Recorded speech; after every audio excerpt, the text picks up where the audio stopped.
Listening to Weird Medicine with Dr. Steve on the Riotcast Network, riotcast.com.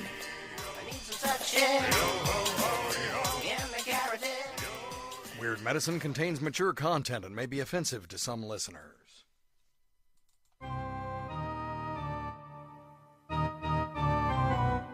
I've got diphtheria crushing my esophagus. I've got Ebola vibes dripping from my nose. I've got the leprosy of the heart valve, exacerbating my incredible woes.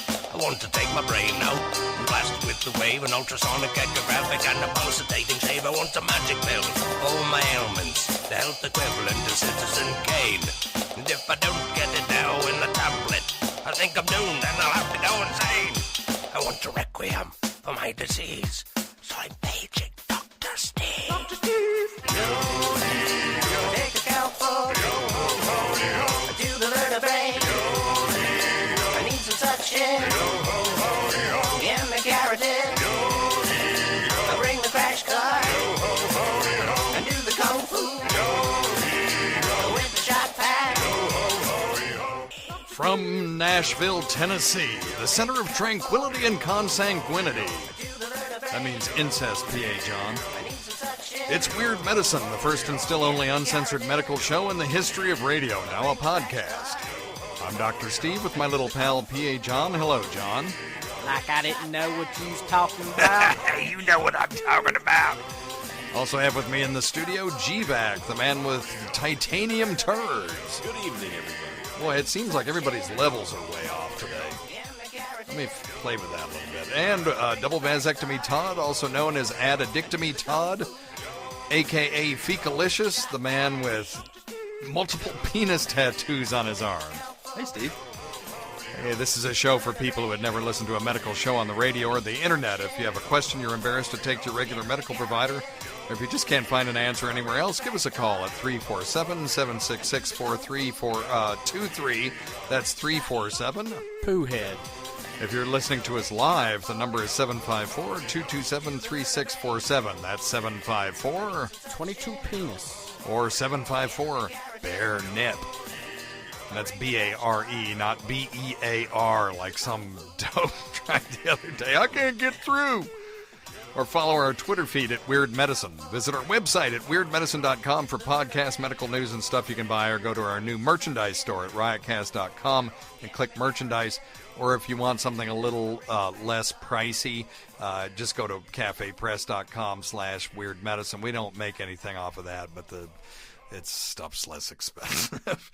Most importantly, we are not your medical providers. Take everything you hear with a grain of salt. Don't act on anything you hear on this show without checking it over with your doctor, nurse practitioner, physician's assistant, pharmacist, chiropractor, master barber, dude who sells you used bumpers or whatever. So before we get going, I want to thank everyone who has used the Amazon link through riotcast.com. It's a great way to support Riotcast and Weird Medicine. If you're going to buy something online already, just look at Amazon.com. But do this first. Go to riotcast.com/weirdmedicine and follow and bookmark the link in the middle of the page. Absolutely no cost to you, and it helps keep Weird Medicine on the air, and also works with our broker to show that people, buy stuff that listen to us so that we can get real advertisers in the future. We had one guy buy all of his office equipment through the Amazon link. Thank you. And, just thanks for supporting the show and going to riotcast.com/weirdmedicine, following the link to Amazon.com before you shop. And don't forget, bookmark it. And then you have a little link up at the upper left-hand corner. It just says Amazon.com. You click on it and use that every time you buy some. It really does help, and we really appreciate it. The other thing that you can do is go to gamefly.com/fluid. And the holiday seasons are coming. If you're getting an Xbox 360 or a PS3 or something like that, you're going to want a GameFly account. Unlimited streaming of games to your PC, and also unlimited, 1 or 2 discs at a time, video games. And it's just like Netflix for video games. It's awesome. They got over 8,000 games. They got anything that you ever would want to play.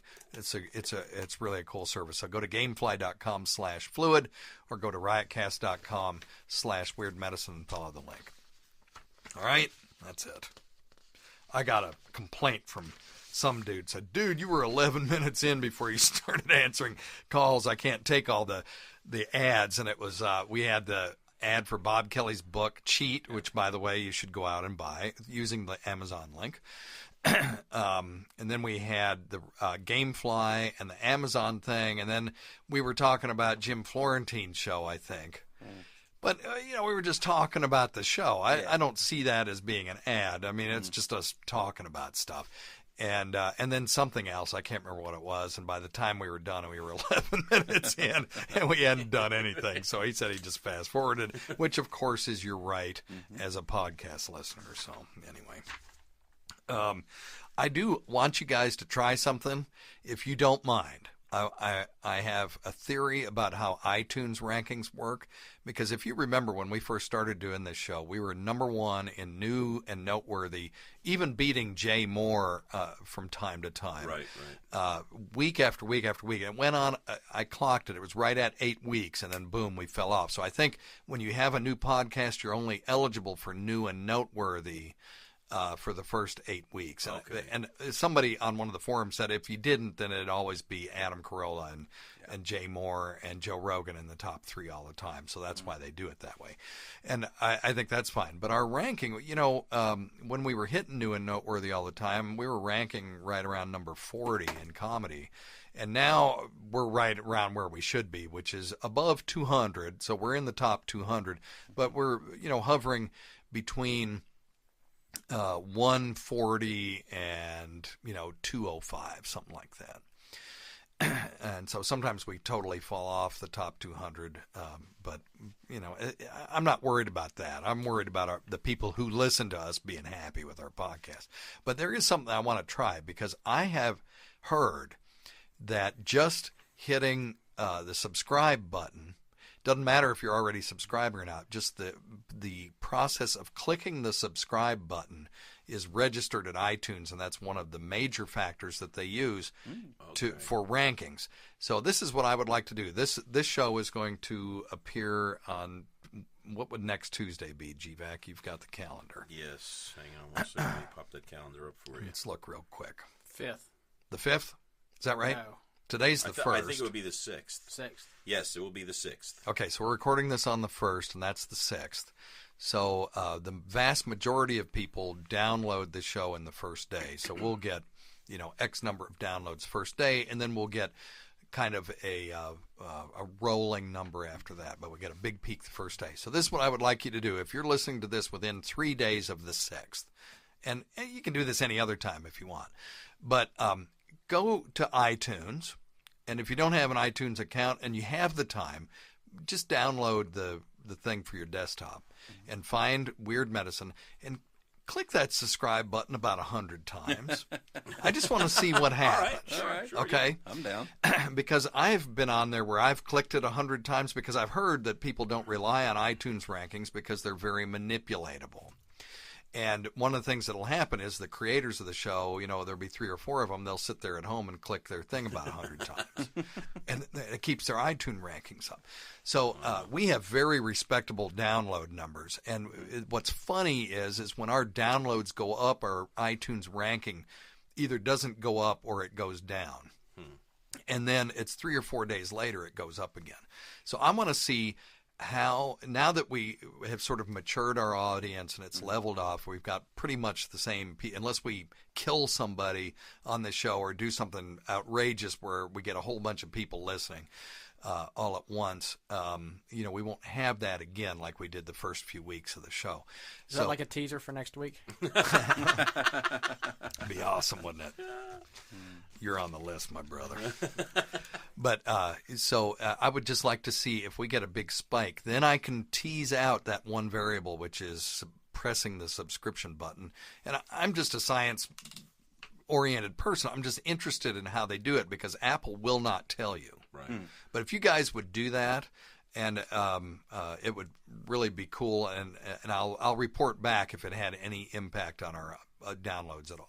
And even the people who listen through Riotcaster on their app should still subscribe on iTunes. Yes, also. Please. And this is something we were talking to Jay Moore when we went to his show.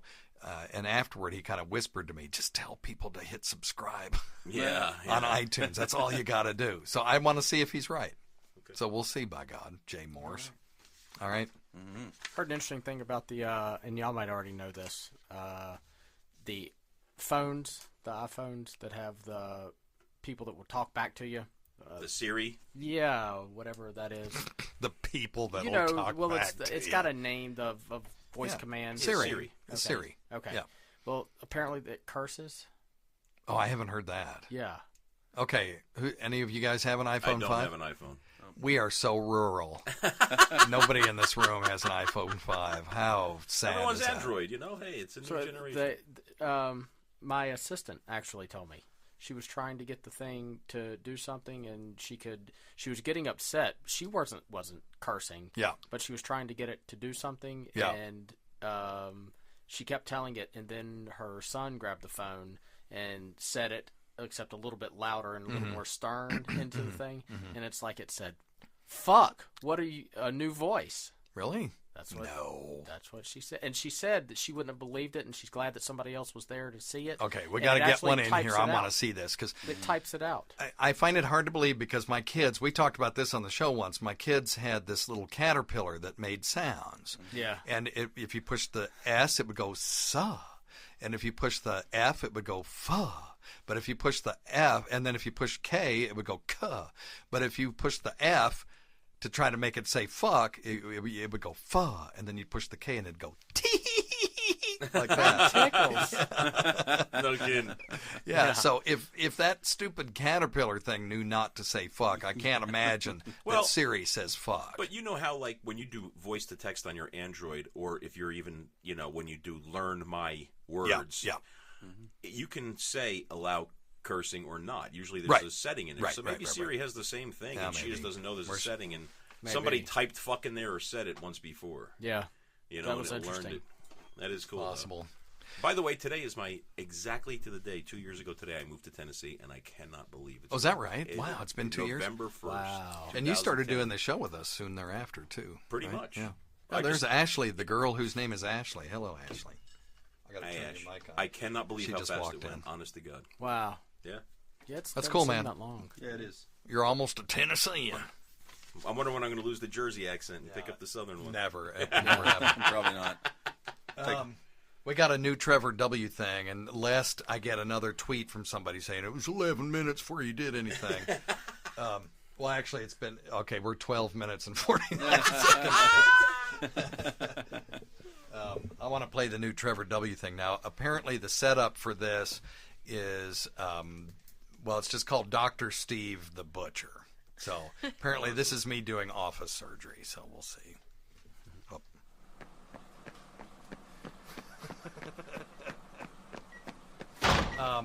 We've only got 40 seconds to do this, so I'm going to run through this real quickly.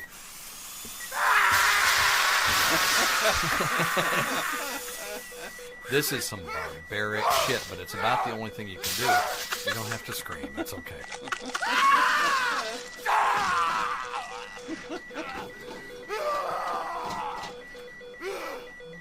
It's nothing. It's a benign cyst. Get the fuck out of here. Nice. That's my favorite one now. I know. It's a benign cyst. Get the I don't know. fuck out Steve of fooling here. around with his mother-in-law was my favorite still. Oh, really? That one's really, really good. The one that shall never be played again. Did we play that on the podcast? I don't know. So. I think we I don't know did. whether it was podcast or serious.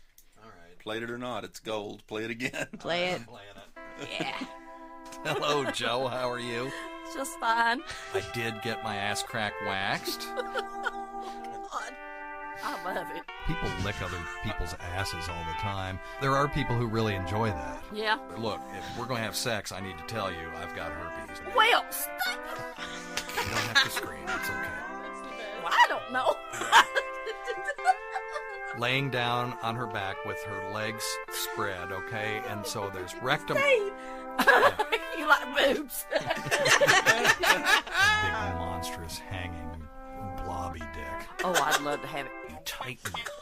Now we're If you're listening in the chat room and haven't thrown up, give us a call at 754-227-3647. It was beautiful. There you go. Nice. That's I promised I'd never play it again, but it's just, that is funny. it's outstanding. And he is such a, I mean, I know I say this every time, but he has this encyclopedic knowledge of stuff that we said. Yeah. Creepy. Yeah. And then he goes, oh, yeah, that was on that show. And then he goes and grabs this little snippet that makes it perfect. Because it's like, I don't remember giving P.A. John oral sex, but there's audio evidence from Trevor W. from Alberta that I did. So, all right. I just want to know if Trevor's a Flames or Oilers fan. Yeah, I don't know. All right. I don't know. We'll have to ask him. Okay. Did any of you guys happen to catch College Radio Night with Dr. Steve? I hope not. Oh, boy. After the last time we did podcasts, it takes me about an hour or two to tag these things up if we do 3 of them, because Rob Sprance makes me do all mine. Now, he does it for Rich Voss and Bonnie, but that's because they're way bigger than they are, and they've earned that right. But so we have to do our own, and it takes me a long time to do it. So I just said, well, hell, I'll get on Ustream and I'll just play music and I'll talk in between. And I apparently was on way past the point where I remember being on. Uh-oh. And because I was drinking a bunch of Blackhawks and I hadn't eaten that night, if you guys remember. Yeah. And I started tweeting out things, and I go back and read them, and they don't make any sense. Now, I'm not saying I blacked out, because apparently but I just don't remember doing all of that. And so it's something I will continue to do this, hopefully not to the point where I am completely wasted. And I haven't been wasted like that in a long, long, long, long time. Was this the night where you had like terrible asthma and you were hacking and coughing? Yeah, Yeah. that's something. Oh, wow. Yeah, and I didn't eat because I was hacking and coughing so bad, but I sure could drink some beer. And so, yeah, and I was doing my college radio voice. It was like, yeah, man. I love it. It's dudes sitting here listening to music by dudes for dudes, So anyway, it was every once in a while, just be watching my Twitter feed for that, and if you see it, check it out, because it's horrendous. Awesome. It's like our own personal Jocktober. There we go. All right, let's see here.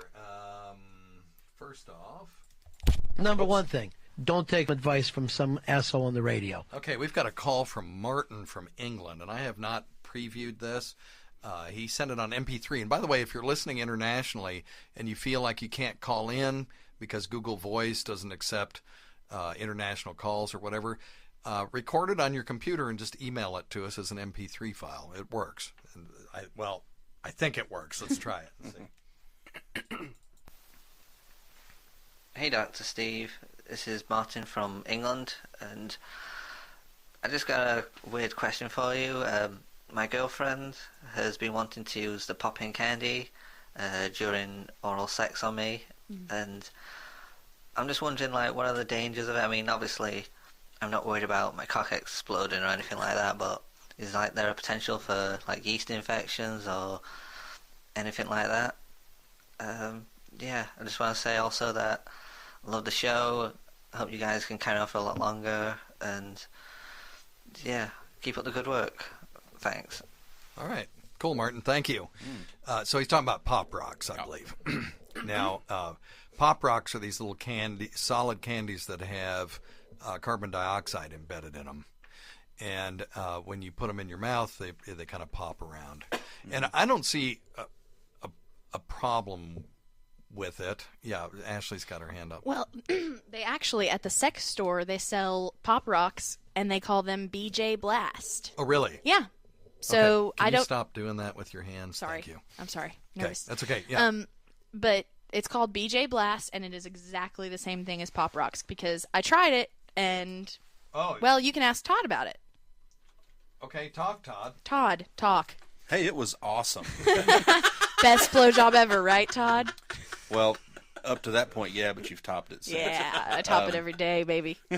No, really, I mean, it was cool. It was all right. I mean, It's it was just a different kind of sensation. Yeah, you just sort of get these little tingly explosion things going on. I'm looking at Amazon.com. Actually sells these things, and you can go to riotcast.com/weirdmedicine. Click on the Amazon link. Bookmark it. And then look for Pipe Dreams BJ Blast oral sex candy. That's right. And it is exactly the same as Pop Rocks, so just buy Pop Rocks. They're way cheaper. And so I'm reading the customer reviews, and it says the number one review is gritty and uncomfortable. It's by Kat, and she says, he didn't like it. This may be a novelty item gag gift, but the least they could do is make it taste decent. I could pick up a package of Pop Rocks for a fraction of the cost and 3 times the flavor, which is what Ashley's saying. Exactly. Number 2 review is ew. Pop Rocks would have been cheaper and tasted better, not recommended. Ick. If I could give 0 stars, I would. This other one says BJ Blast. I tried strawberry flavor and it kept him tasting sweet the entire time. It did pop and fizzle in my mouth like the candy, but he did not like it. He said it felt scratchy and was grossed out by the undissolved crystals on him, which I can imagine. Stickiness. Now, sugar and all that stuff down there, and not, being able to get it cleaned out sounds a little bit gross to me. And doing this as a cunnilingus aid also sounds to me like you're setting up a condition for, bacterial and yeast growth because sugar is a growth medium for for bacteria and fungus. So that's bad news for all those whipped cream aficionados. Well, there's not that much carbs in whipped cream. No so, kidding. but you need to clean yourself out after you do this. I mean, you can't leave whipped cream and Pop Rocks and stuff in your vagina. Now, he was worried for himself. Right. He said, as a man, does he have to worry about yeast? And I can't see why, because I mean, he's going to wash his. It's just going to scratch. He's not going to just have Pop Rock stuck to it for 3 days, is he? Yeah. No. As long as he takes a shower afterward, he should be fine. What they probably did was the girls probably didn't like the flavor, so they decided to finish him with a handy, and it just didn't work with all that stuff on there. If they'd have just stuck with the program, they'd have been fine. It's like pumping sand. Or I something. know. Yeah. It's horrendous. Okay. All right. So thank you, Martin. Great call. Yeah, it was a good call. Or MP3. Hey, Dr. Steve. Just calling to see if there's anything you can do for tinnitus. The high-pitched noise that's in your ears. I'll listen next week and see if you got an answer for me. Appreciate it. Thank you.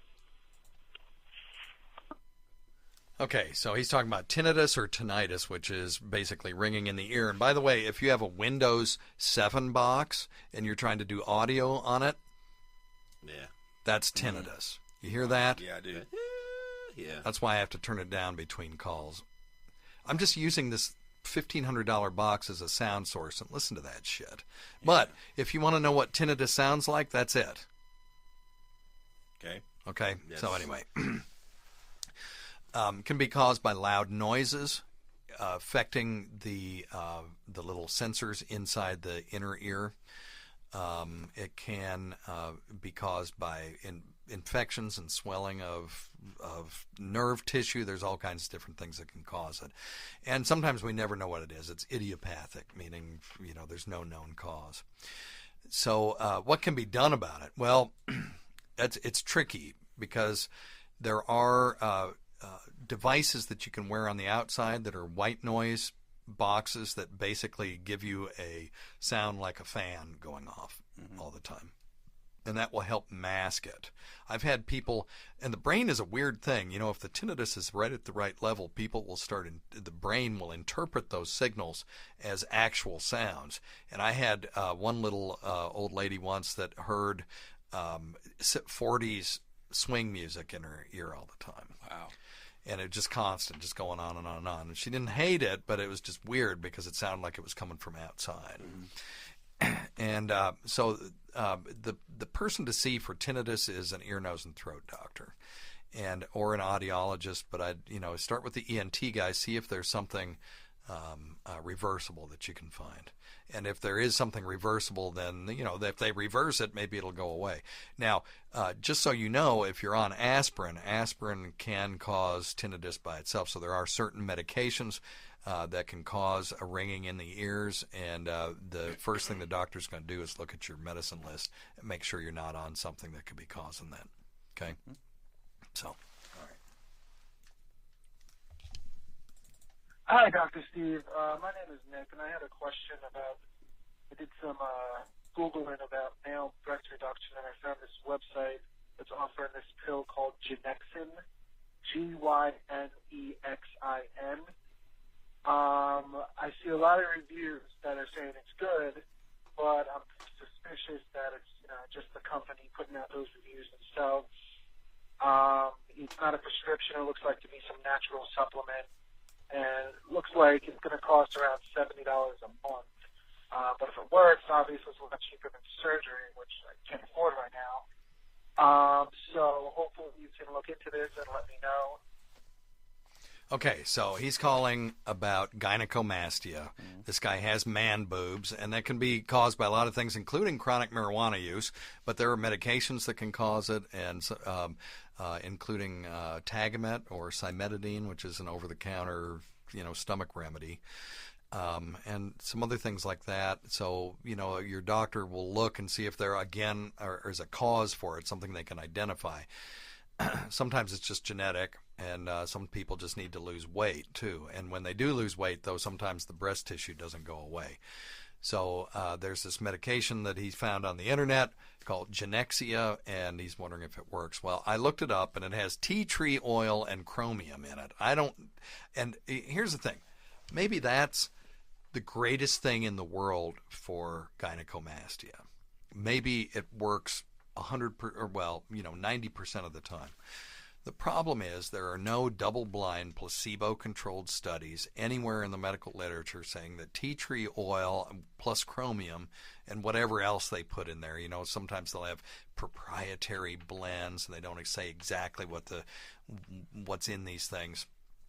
But to prove that they work, you have to give 100 people the stuff and 100 people a placebo, a sugar pill, and you can't know who's taking it, and the patient can't know who's taking it. And the only time that anybody can know is when you decode the results. So you follow these people over a period of time, and you measure their, breast volume or whatever measurement you want to use to determine whether this stuff works. And at the end of it, if there is a statistically significant difference between the group that was treated and the group that got the placebo, then you can make a claim that this stuff works. That's why all of these things say, well, we're not really claiming to treat any condition or disease, because they haven't done these studies, and the FDA says they can't make a medical claim.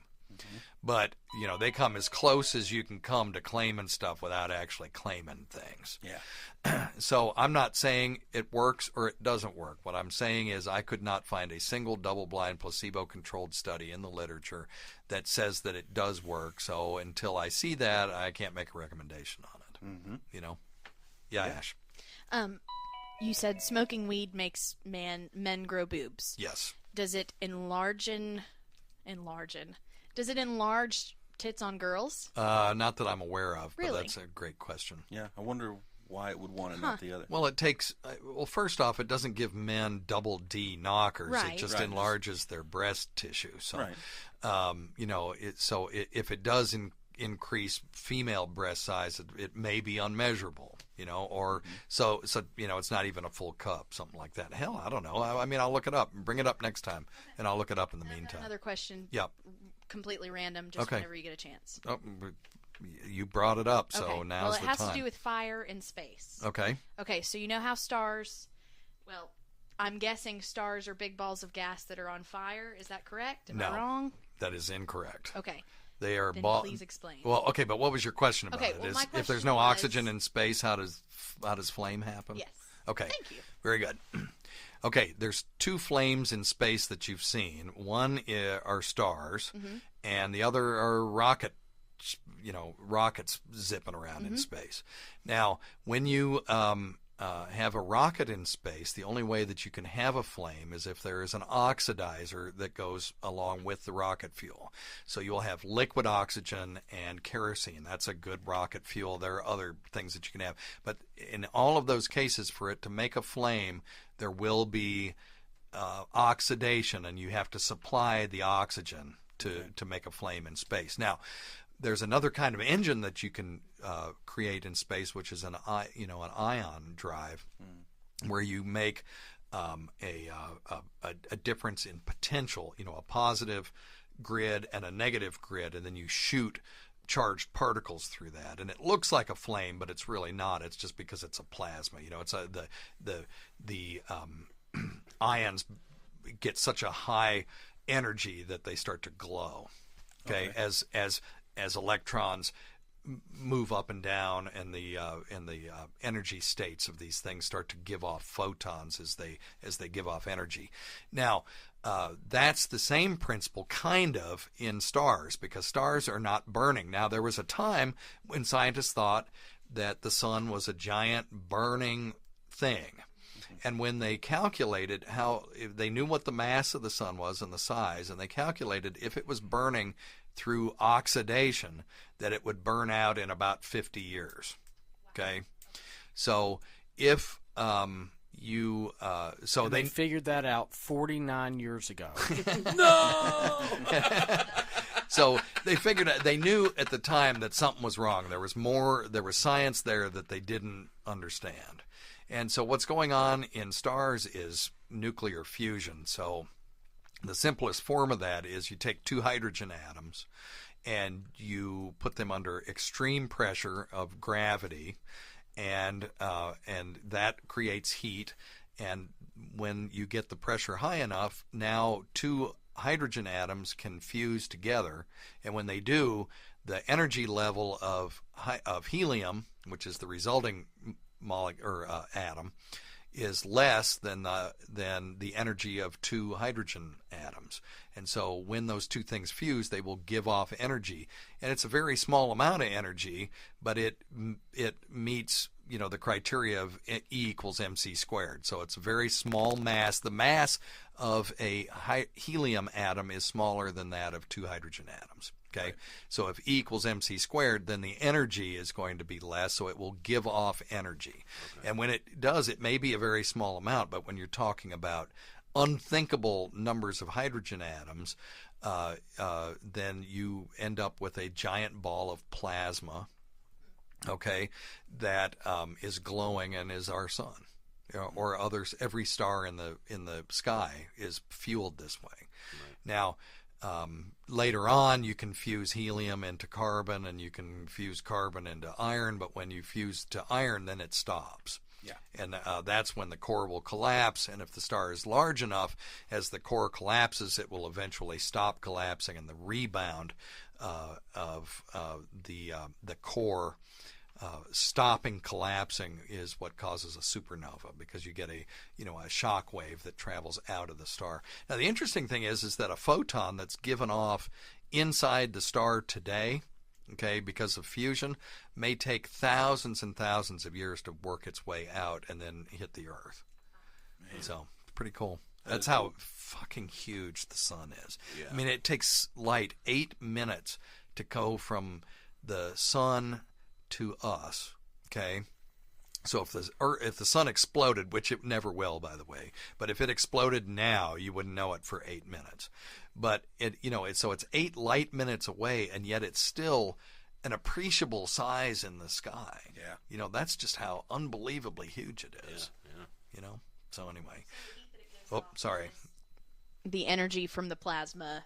Yes. Okay. Mm-hmm. All right. Yep. Well, I was just curious. It was just some random thought that popped into my head. No, it's a good question. Good science question. Or good basic science question. So. All right.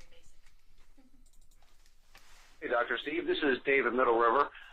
My dad just had that problem today of he was admitted to the hospital for where the little crystals in your inner ear get out of place, and the doctor puts you in that position where you turn your head to the side and all that.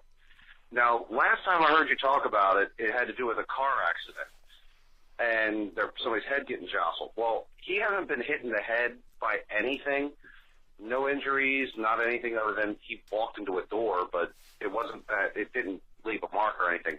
What would cause that to happen just kind of out of nowhere? I mean, he was okay one day, and the next day he was literally sitting at his computer and got dizzy and nauseous, and it lasted for 3 days. What could possibly cause that? Okay, so he's talking about benign positional vertigo. That's what this is. It's where these little stones called otoliths become dislodged, and they will lodge in a part of the ear where the pressure from those things laying will trigger the inner ear to send a signal to the brain that you're spinning, and so you feel dizzy, and it feels like the room is spinning. There's a difference between lightheadedness and vertigo. Vertigo is actual feeling, if you close your eyes, that the whole room is spinning around you, and or you feel like a ship moving, you know. So what they do to fix this is a thing called the Epley maneuver. Now, did you ever do that in the ERPA, John? I've seen it done, but I've never done it myself. Okay. Well, you can go to the ear, nose, and throat doctor, and they'll and physical therapists do it too, and some relatively savvy primary care people will do it. But it's basically you put the head in a bunch of different positions until those crystals move out of the place where they're causing harm and lodge themselves in a place in the inner ear where they can't do any damage, and then the vertigo goes away. But he's asking what happened, because we had talked to somebody that had a car wreck and that had probably dislodged some things, but sometimes this will just happen. It's just part of the aging process, and it although I've seen young people with benign positional vertigo, they tend, in my experience, to be older folks, and the older you live, given an infinite number of things that can happen to you, everything will happen to somebody at some point. Yeah. So it just happens. Right. So there's no, you can't just nail it down and say this is what caused it. Could it also be related to like a cold of some sort or an infection? Well, viral or not this particular thing. Now there are viral labyrinthitis type things. And that's what that's called. If you get a virus that causes vertigo, it's just called labyrinthitis, and that's usually causes vertigo that lasts a couple of weeks and then it goes away. The Epley maneuver will not help for that. Okay. So and that's sometimes how you can tell that they have it is they'll do the Epley on them and it doesn't do anything. And you do it again, it still doesn't do anything, and then 2 weeks later, it just magically goes away. Now there are medications that you can take for it. They tend to be the so-called anticholinergic class of medicines like Benadryl and stuff like that. There's this stuff called Antivert out there that you can buy. Now, if you have vertigo, though, and you go buy Antivert and it makes it better, but then when you come off of it, it comes back, I don't want you taking this for weeks and weeks and weeks. If you want to treat yourself, that's totally up to you, but a few days and then you got to go see your doctor, because there are some nasty things that can cause vertigo too, and you don't want to miss those. So, all right, yeah, all right, that's good one. Yeah, doctor, I was just wondering. I've been having this fetish of eating scabs. I'm wondering how can I cure that? If you can help me out. Fetish of eating scabs? Yeah, I don't think it's a fetish. No. The definition of a fetish is something that you do, generally focusing on a body part that helps to fulfill, a sexual fantasy or sexual fulfillment. And he didn't mention anything like, hey, I like to masturbate while I eat scabs. He's just saying he eats scabs. So I think it's a habit more than anything else.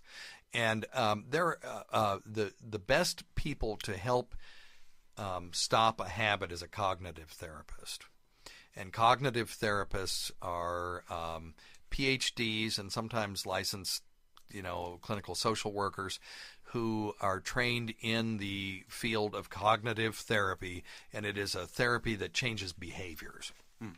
either internal or external. And they'll run him through a whole process to get him to stop this habit if that's what he really wants to do. But like any other habit, you've got a couple of ways to do it. You can wean yourself off the scabs, or you can quit the scabs cold turkey. There really aren't many other ways to do it. Well, can't you get like a great big bowl of scabs and make yourself sick on them? Like aversion therapy? Yeah, right. Yeah. Do that. Is he just eating his own or other people's? Good question. And how much meth is involved? That's what I want to know. Yeah, because people who are not around here may not know that there is a monetary value to methamphetamine soaked scabs. Really? And yeah. Well, we've talked about it on the show. Maybe you haven't been here, but it was times when Jefferson the lawyer was here, he would talk about in the jail, if somebody's a meth head, they can sometimes sell their scabs. And the theory to the meth heads, whether I don't know if it's true or not, is that they're so infused with methamphetamine that even their scabs have a little bit of dope in them. Oh, so they sell their urine too, right? Yes. Yeah. Oh. Now, one thing I would like to do is to get some meth scabs and just do what's called a gas chromatograph mass spectrometry on it. It's GC mass spec, and see if there's actually any methamphetamine in there. It's a real easy test to do. Right. I just need a few meth scabs, and Jefferson was supposed to get them for us, and he never did it. So. Yeah, I just don't happen to have any on me. Is the sole cause of these scabs just that they just constantly scratch themselves? Yeah, It's I guess. it. I mean, it's not, it's not that it's any kind of reaction. It's not causing from the ulcers or inside out. anything. Right. But speaking of ulcers and drug use, there is this stuff called crocodile. Have you heard about it? No. It is a morphine derivative that apparently is real popular in the Soviet Union, and when you inject it, it causes a real intense skin reaction, and it makes the skin real thick and cracked, and it looks like crocodile skin. And they still do it. Sure, it's what they've got. This so is awesome. Yeah, gets you high. So. Very odd. Hi, Dr. Steve. My name is Pat, and hoping you can really help me. It's probably been 20 years, and every time I have an orgasm, whether I'm having sex with a woman or masturbating, I'm glad that I get to where I cannot sleep that day or that night or have a good sleep, and have tremendous headaches and muscle fatigue, weak knees, tight neck, and it takes a full day to go away. And this happens every time I have an orgasm. So one doctor had told me post-coital headache is what he called it. But I have found no relief. So basically, I just go months without an orgasm because it's just not worth the after effects of the pain that I go through. So hoping you can help me out, Dr. Steve. It is Do you know what he has? Because I do. Shitty diagnosis, apparently. Yeah, it's definitely not post-orgasmic headache, although he's having headaches. Post-orgasmic headache is characterized by just being a headache. So this guy has post-orgasmic, it's post-orgasmic illness syndrome. And it's probably caused by an allergy to a protein in semen. Now, when it's in his seminal vesicles, his body and immune system is not being exposed to it, but when he ejaculates, it is. And so the immune system goes into high gear, and it starts causing a flu-like illness. And this can be very distressing for patients. And I tried to get a hold of this guy, and I texted him, and apparently it was a landline, so I even called him on the phone. I have no idea if he got my message. He never got back to me. But if he's listening, and I'm going to play this on the Sirius XM show too, I want him to get in touch with me because I believe that I can at least get him on the path to getting some help. Because what he needs to see, he needs to print out this article that I'm going to send to him, and then he needs to take it to an immunologist. And immunologists are people who deal with allergies, on a very cerebral level, and they may be able to cook up some desensitization procedure that would allow this poor guy, to have intercourse and not feel sick for a week afterward. This is like, I remember years ago I dated a girl that had celiac, and she would get flu-like symptoms if she had any kind of... It's very much like that. It's similar to that? Like, he can actually get that kind of sick just from brief exposure to his own... Yeah, and it is a known illness, but it's extremely rare. So but he describes it perfectly. Yeah. Huh. So. Yep, what'd I tell you? Shitty diagnosis. You nailed it again, John. All right, we've got area code 484. You're on Weird Medicine. Hey, Dr. Steve, it's Chris. Hey, man. I have a question. If I took a CAT scan before I took LSD, and then afterwards, after I took it, then I took another CAT scan, would there be a difference in the brain waves or the patterns or the, you know what I'm talking about? Yes, I do. Is there any major effects? Okay, the answer to a CAT scan being an X-ray study would be no. There wouldn't be any structural change that you could see on a CAT scan after a dose of LSD. Where you would see it, though, is in these functional PET scans. And there's a positron emission tomography, which actually uses antimatter, which is cool because 50 years ago, people didn't even believe antimatter existed. But it uses anti-electrons to... was that 49 years ago? Like, right. Yeah, Chris probably missed that joke. But it uses anti-electrons, or so-called positrons, to look at where glucose is being used in the brain. And they can... All right. Howdy. That one to be continued. God, my voice sounded different back then.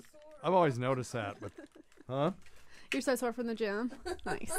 Can't even put my things on. Is that what it's like to be... That feels good for like a day, and then you're like, on damn the it. next day, you're just... You can't lift your... Can't sit on the toilet. No, that's or the get worst up. part, is that you can't get on the toilet. Well, she gets up 20 times a night, so that's a problem. Uh-oh. Uh-oh. Hey, hello. Oh, shit. Well, did you hear about Otis? No, what? I ain't heard tell of nothing about old Otis. He's in the background. Is he in the Who's Gal? Well, he's going to see that. He seen the moon. He thought there's a big old party up there. So Oh, no. Party. Oh, they do that party on the moon. I wish they wouldn't do that. And he couldn't find none, so he's up there floating around.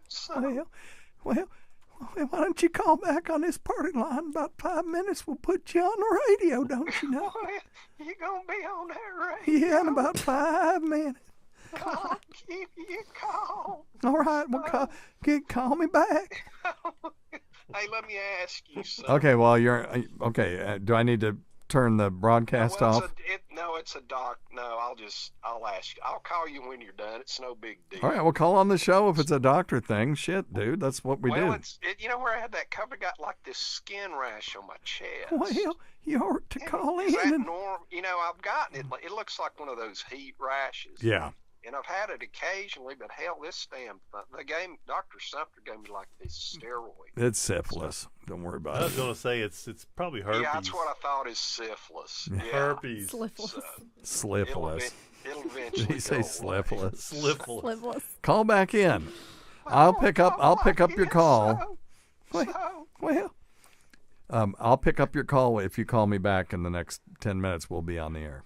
Okay. All right, and then we'll answer your stupid question. See you. Okay, bye. Okay, bye. It's a grown man, just like me, talking on the phone like that.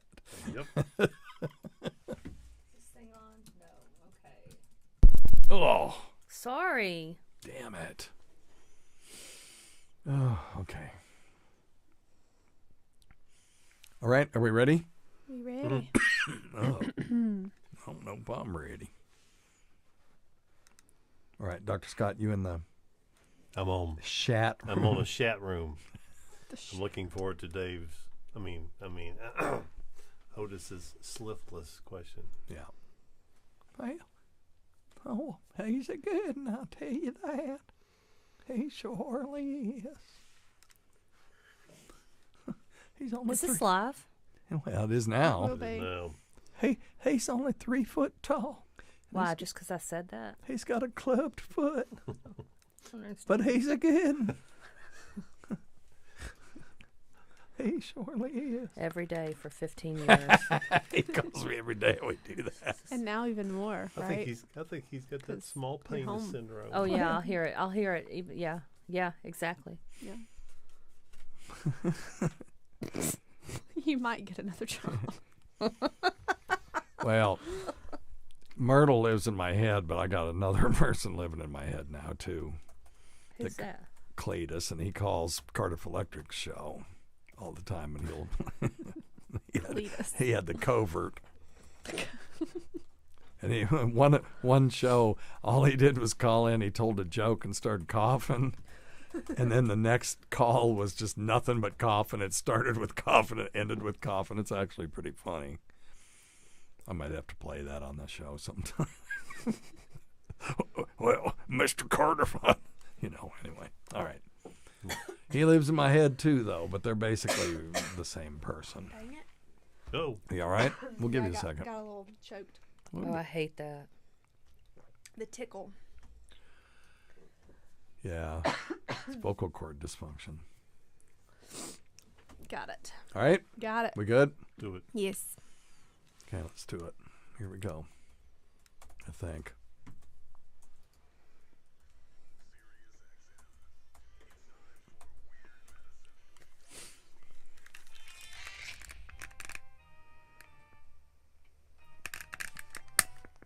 I've got diphtheria crushing my esophagus. I've got Ebola virus dripping from my nose.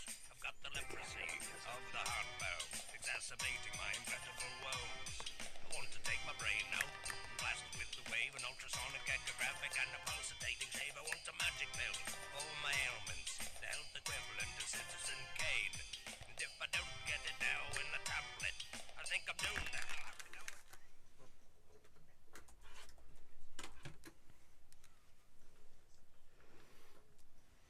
It's Weird Medicine, the first and still only uncensored medical show in the history of broadcast radio and the longest-running show on this channel. I'm Dr. Steve with my little pal, Dr. Scott, the traditional Chinese medical practitioner who gives me street cred with the wacko alternative medicine ass hats. Hello, Dr. Scott. Hey, Dr. Steve. And then we also have in the studio P.A. Lydia. Hello. Hello, P.A. Lydia. Hello. Back again, we're going to talk about a little competition between P.A. Lydia and some of the other rotating third mics. And then in the, wow, look at this. It's Tacie, everybody. Yay! Now, hello. Why is Tacie here? That's a mystery to be solved. So. Tacie got retired. Hey, this is a show for people who never listen to a medical show on the radio. If you've got a question you're embarrassed to take to a regular medical provider, if you can't find an answer anywhere else, give us a call at 347-766-4323. That's 347-POOHEAD. Visit our website at drsteve.com for podcasts, medical news, and stuff you can buy. I can't mention contractually. Most importantly, we are not your medical providers. Take anything you hear with a grain of salt. Don't act on anything you hear on this show without talking it over with your doctor, nurse practitioner, physician assistant, pharmacist, chiropractor, acupuncturist, yoga master, physical therapist or whatever. All right, very good. So, Tacie, yes, you are back in the studio. I am. And so you and I did this during the COVID era. Yes. And you and I started doing the Patreon show because you were not able to be in studio on Wednesdays anymore because you were out of town. Yes, that's right. Almost every whoops. Oh, good Lord. So someone's happy about it. No. I hit the wrong thing. Oops. Yeah, oopsie. I hit the wrong thing. Well, you can't be happy anymore. Oh, wait, sorry. I hit the wrong thing. Uh-oh. Bitch be back, baby. Yeah, so we're all tighten up now. So what happened? Oh, I got retired. Yay. Yeah. Praise the Lord. Thank you, Jesus. Yep. So Tacie got laid off. Let's have church. But she got laid off from a job that, number one, she couldn't really talk about, and you really still can't because you're still employed. Yeah, for a while. nor will I ever, because they were decent to me except for the last little bit. Yeah, and then you had a nice job, and then they put you on the road. Yep, didn't like it. And she was gone 2-3 nights a week, Mm-hmm. and then during the snow, could have gotten stuck up there for the whole weekend. Hated that. And so here you are. So welcome back. Thank you. So, yes. So people will say, well, then what's the competitive advantage to the Patreon show? And the competitive advantage is we're going to start doing some celebrity interviews and stuff like that. And it's still content you can't get anywhere else. Well, and if it's not a competitive advantage, well, I don't have to be here. So we'll no, figure yes, it you out. Oh, come on. I'm going to be too busy, to be honest. Okay, fair enough. But yeah, glad to have you back, and I'm glad to have you back at home and all that kind of Me good too. stuff. So, all right. So, Dr. Scott, I have some of your CBD sinus rinse. Mm-hmm. That's pretty crazy. And I have yet to try it, though, because I was using my lavage all week. But I'm going to try it. You know what? I'm just going to, by God, try it now. I just had a little hit before I came You over. did? Yeah. Yeah? I use it about 3 or 4 times a day. P.A. Lydia, have you seen this? I have not. Oh, you have Is that the sinus? CBD? Yeah, you have sinus trouble, right? Yeah, this hasn't been open. You can have it. You don't have to do it right now. Okay. You want it? Sure. There you go. You can take that one. Scott will bring What's me in. what's the CBD activity in this? It's gonna alter me. It's going to alter your mental status. No, it actually helps to block the spike proteins for the COVID. We think. You put CBD in your nose spray? We think. There's not any Okay, scientific proof. in vitro that has happened, Right. so we'll see. And that is true. In vitro, it is true. Yeah. Okay. Yep. Meaning in the test tube. That's what in vitro So means. I'm stretching it out a little bit. But it has, it's actually pretty good. And listen, this isn't an ad for Dr. Scott. Check him out at simplyherbals.net. But it's it's pretty cool. So good. I'm glad you finally have some product. Yes, that you can thank sell. God. After a year and a half of, you know what? Yep. All right. P.A. Lydia. So here's the thing. You brought us one of the coolest stories that's ever been on this show. And it was the story of the person who had a tapeworm. The tapeworm had cancer and then gave the guy metastatic tapeworm cancer. Right. So when they biopsied his tumors, they weren't even human cells. They were tapeworm cancer cells. So that was pretty damn cool. But DNP Carissa brought a story of a guy that steeped magic mushrooms in tepid water, it seems, and then injected that water into his veins, thinking he would get high. And what he got was a fungemia, in other words, fungi growing in his bloodstream, and they were magic mushrooms. Now, he didn't actually make any. The mushroom itself is the sex organ, but he was growing the actual organism that makes the magic mushrooms in his bloodstream.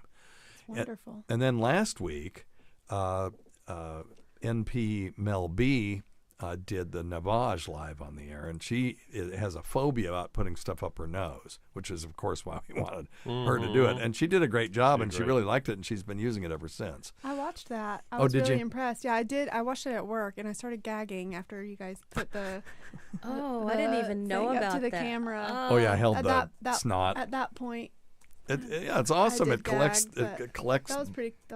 boogers in the bottom, Yeah. and it's all clean. I mean, it's all isolated from the rest of the device. It's pretty neat. Yeah. So good. So now we see that there is some little competition going on here between the three of you. So we're wondering what you brought today. Yeah, I would like to preface with saying I'm not extremely competitive. Okay, fair enough. In things, but other you did than, bring. But your I did. thing is going to be hard to beat. Well, yeah, when you start strong, it's easy to disappoint, right? That's right. That's so anyway, I was lying in bed thinking, what on earth could I talk about? And I closed my eyes and I thought about seeing these tree people. So have you guys ever heard of tree man syndrome? Yes. Yeah, which Yes, I think have. is extremely weird and interesting. Yeah, talk about it. People should Google image that right now. Yeah, the Google image tree man syndrome. For sure, you will not be disappointed. And it all starts with some autosomal recessive mutations. So you get some mutations from both parents in EVER1 and EVER2 genes, and it essentially makes you highly susceptible to human papillomavirus. Is that right? Yeah. Okay. I didn't know this about this. Yeah. Okay. So anyway. So autosomal recessive, let's talk about that for a second.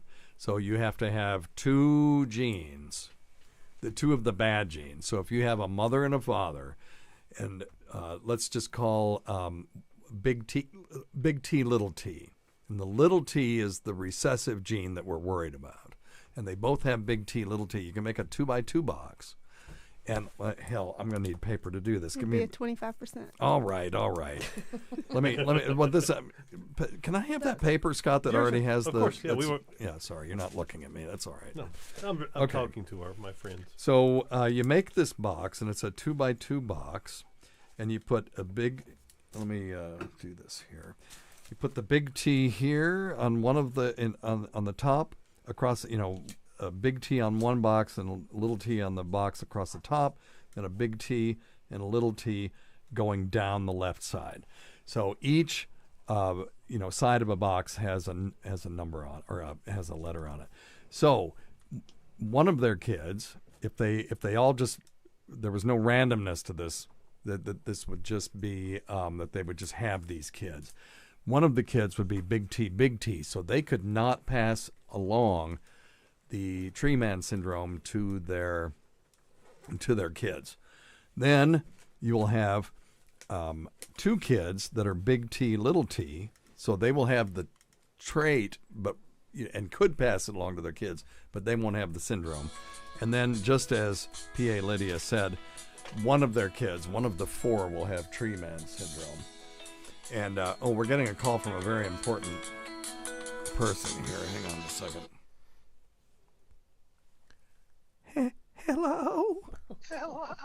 Well, what is you doing? Well, we're just the ratchet jawing to all these folks out charring the party line. Well, has you talked to old Laverty? No, I ain't talked to her lately. She ain't been on the party line for a month of Sundays, I'll tell you that.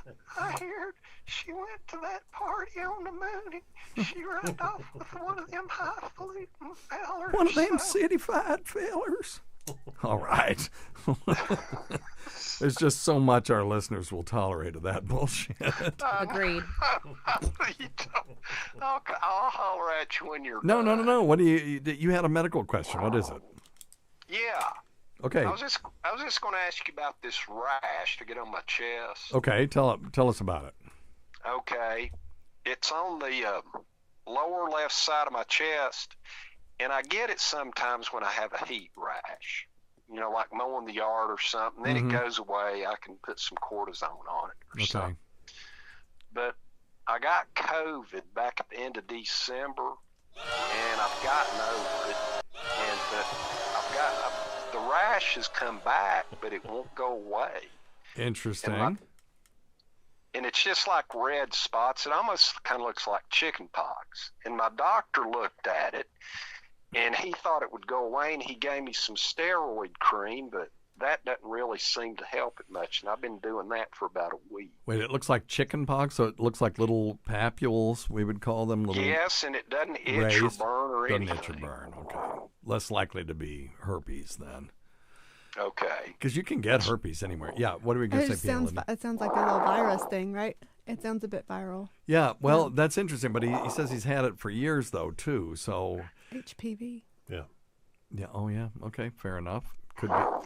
Great timing. Especially with his history. On his chest, though? Oh, yeah. Well, I don't think I've got herpes. Oh. Knowing your history, that's I've had it looked at before. Yeah. And they think it's like a dermatitis type thing. Yeah. Well, these are really hard to do over the phone, and they're even hard to do when someone sends you a picture of it. You got to see them live. But COVID can trigger an itchy widespread rash, but it's usually, we would call it urticaria, you would call it hives, and it's splotchy red areas that are intensely itchy. And so this is not that. Now, when I hear someone say, when I get sweaty, I get a rash in this one circumscribed area of my skin, I think fungus. You think what? Fungus. And okay. I would use an antifungal on that just for fun and see if it goes away. Now, you got to use it for 2 weeks straight. You can't just wait till the thing goes away and then stop using it. You got to use it beyond that. And, yeah, go ahead. And I didn't mean to interrupt you, but what I would do before when it would happen, yeah, it would seem like it would happen when I'm mowing the yard or something. Yeah. And then I would put some cortisone on it for a day or two and it'd go away. There are some tinea infections that sort of fade into the woodwork until you get sweaty or you get a lot of blood flow to the skin, and then they'll kind of become visible again. It's almost like invisible ink. And that's one thing. Lydia, you got any other ideas on that? No, I wondered if when he gets like a sunburn, if those areas are more. Yeah, how about if you get a sunburn, is it lighter than the rest of your skin? No, it's not. Well, the hell with you then. So this fungal thing, it's like playing checkers with this. Can you get it over the counter, or do I need to check back with my? No, you certainly can. There's all kinds of antifungal creams that are sold over the counter. And for people who have there's fungal infections of the scalp, that you can get a Nizoral shampoo. It's ketoconazole, and it's works really well for people who have really bad dandruff that's caused by fungi in the skin of the scalp. So so you can buy all kinds of stuff over the counter. But it's just, is there any significance? It comes up in that same spot. Yeah, because that's where it's living. That's my hypothesis. So Lamisil is one. I had chicken pox when I was about 35. Yeah. Would that Now, when you had chicken pox when you were 35, did you have a really bad syndrome with that? Because usually when adults get chicken pox, it sucks. I would say moderate because I got on it early. Got on? Oh, so they gave you the... I broke out, I would say a moderate breakout, but not super severe. Okay. Does that make sense? Yeah, and then they gave you the antivirals for it? Yes. Okay.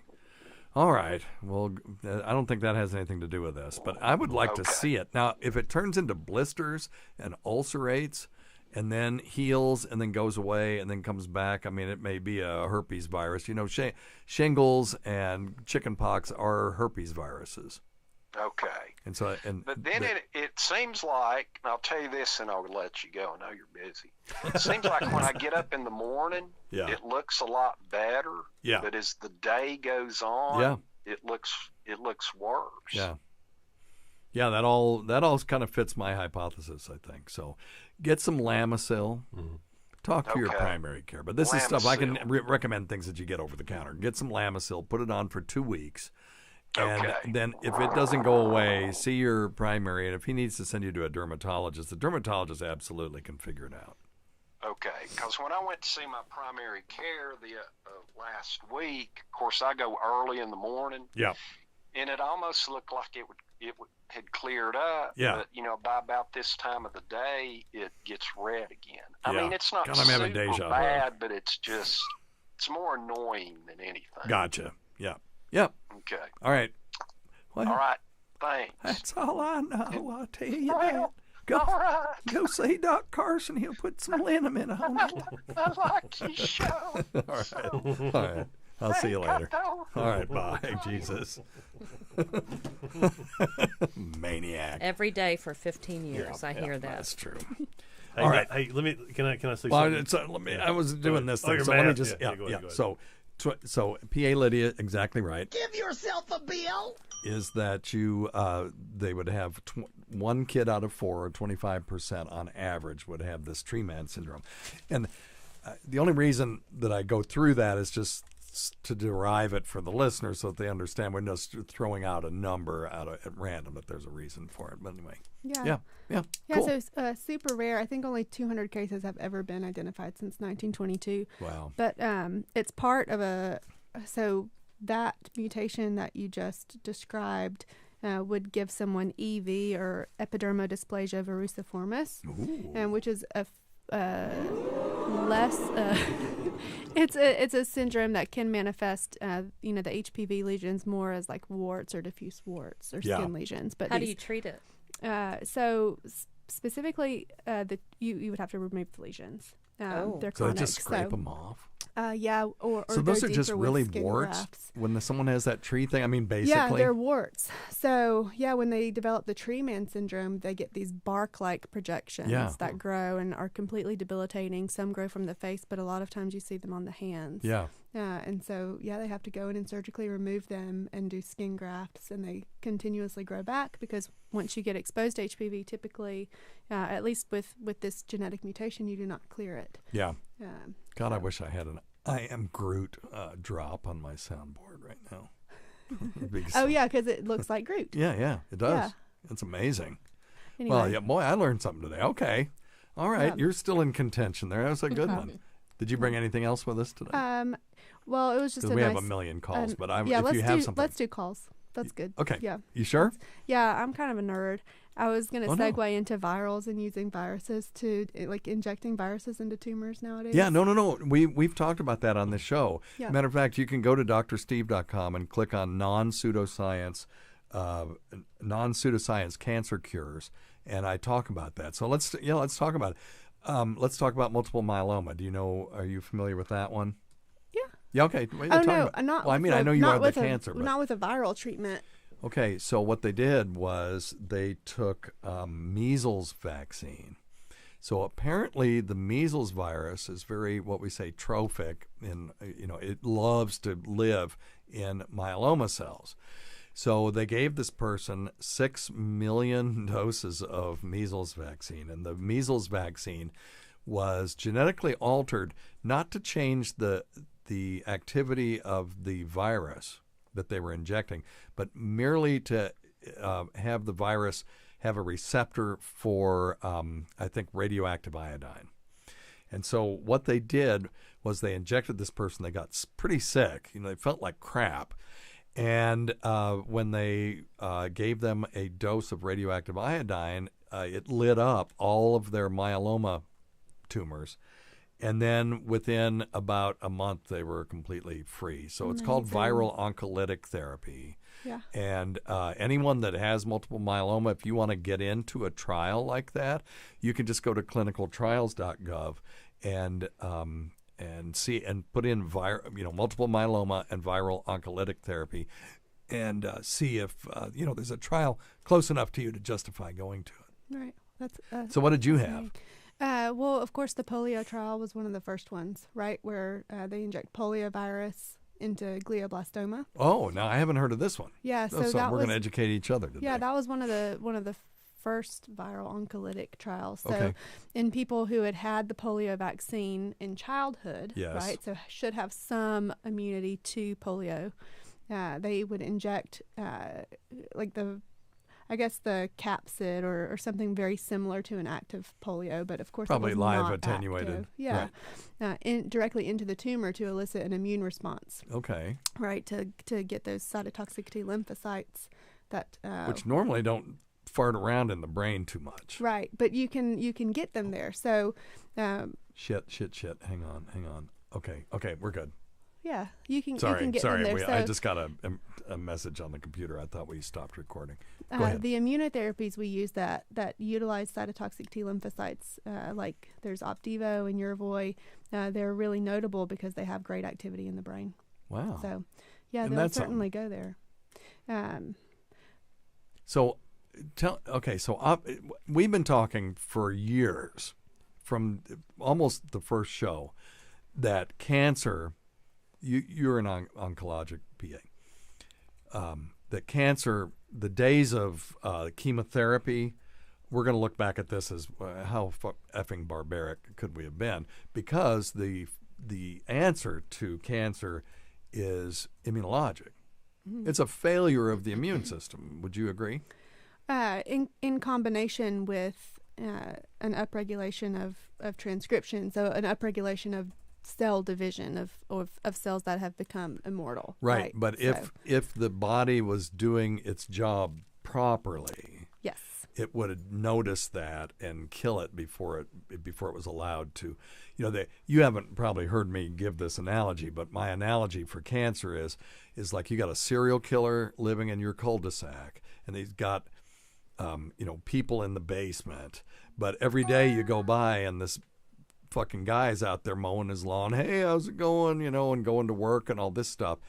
And when one of the people escapes and says there's 4 other people in the basement, that's when the villagers show up with their torches and right. Put the guy when he's uncovered. So that's right. One of the main ways we've started to use the immune system to finally allow it to recognize cancer cells and kill them is by exploiting these receptors on cancer cell surfaces. So they upregulate expression of these receptors called programmed death receptors, programmed death 1 and programmed death 2. And so when that cytotoxic T lymphocyte that should be patrolling the body looking for cancer cells, when they come into contact with that programmed death receptor, it has a programmed death ligand. So they match up, and that causes inactivation of the T lymphocyte. Yeah. And so the immunotherapy drugs that we're using largely just either bind to the ligand side on the T lymphocyte or the death receptor side on the cancer cell. And then those white cells they don't get deactivated. So that's been the probably most major breakthrough, I would think, in the past 10 years. Yeah. And we can use them for virtually any malignancy. There's good data with very, very, very low chance of side effects. So have you seen the trials? And I know I know you must have, because one of these is on the market now. But the original trial that I saw, or it really was a case report because it was just one patient, they took out this patient's white blood cells. They exposed it to her stage 4 cervical cancer proteins outside of her body, and then injected them back in, and they all went, oh, I know what to do now. And they went, and that woman is walking around today cancer-free. Yeah, so, and we have trials going on in largely every solid tumor doing that. And it's almost like getting a bone marrow transplant when you do that, because the person has to go in and have all of their lymphocytes depleted. So they do receive some chemo. Oh, interesting. Usually. Yeah. Now, there are some trials. So you have to go kill the white blood cells and then re-inject the targeted ones. The good ones. Yeah. But they're getting swifter about it, and I recently attended a talk where they're working on a product where you can largely skip that step. I had one patient who went for colon cancer for a similar therapy, and because he essentially was like a bone marrow transplant status, he was responding. He had these new lymphocytes that were specifically targeted to kill his cancer. Yeah. They didn't have his good cells yet, and he died from a common cold. Oh my goodness. So AKA it's not COVID-19, right? Yeah. No, it was actually it was another coronavirus, but not COVID-19. Yeah. So it caused a hepatitis, and he died rapidly. Wow. But they're getting better at that. So yes. Yeah. It's fascinating. Good. It is fascinating. Yeah.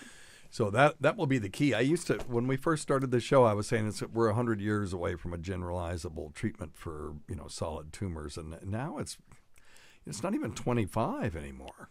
We're really, really close. Yeah, it's exciting. Yeah, it is exciting. That's why I'll never leave oncology. Yeah, it isn't the final frontier though.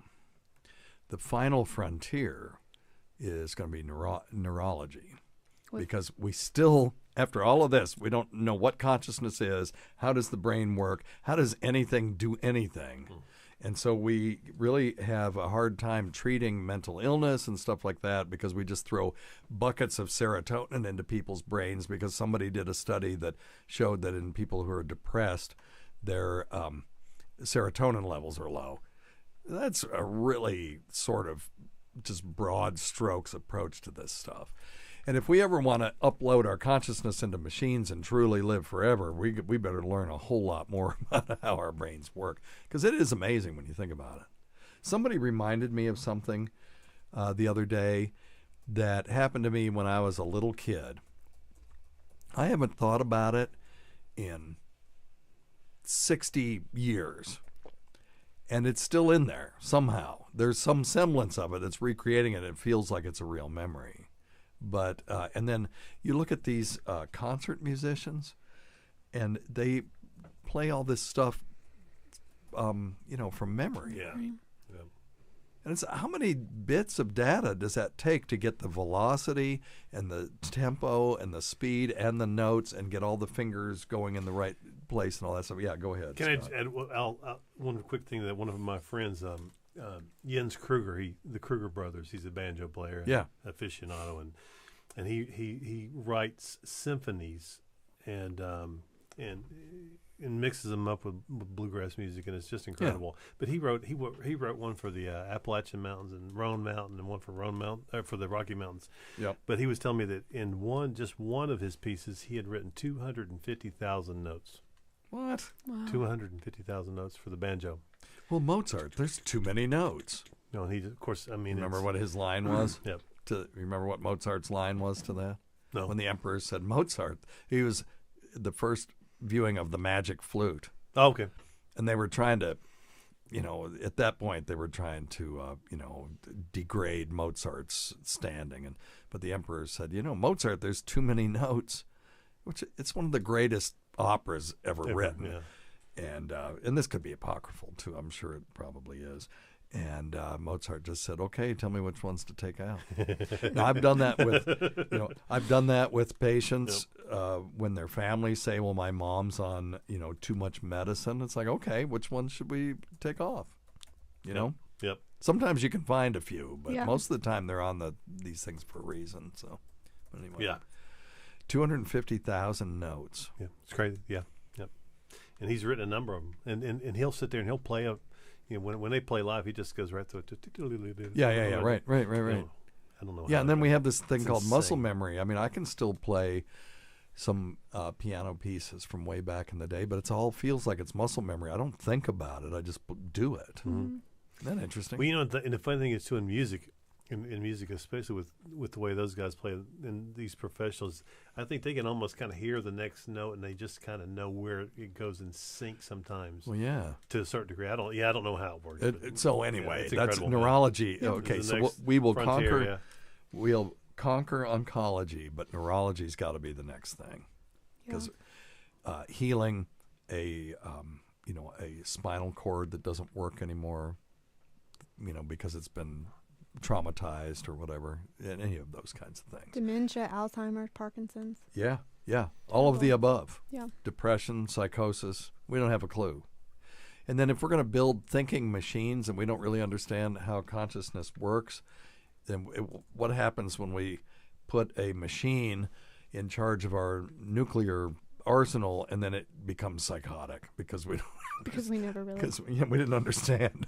Well, maybe Elon Musk has made some headway, right? With I hope so. Neuralink and yeah, that's pretty interesting. I'll sign up for that. I would too. Oh, I'll absolutely sign up. It? So it's Neuralink. It's where he's interfacing computers with people's brains directly. Okay.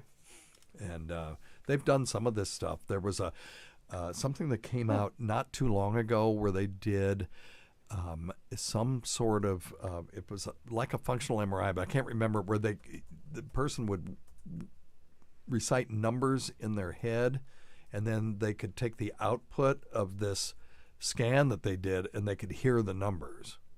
It was very indistinct, but if you tweaked with the audio, you could absolutely hear him going 1, that's crazy, 2, 3, 4. Yeah, it's crazy. That's insane. So that's just the beginning. It's once you get that, now you can build on that and do some really cool shit.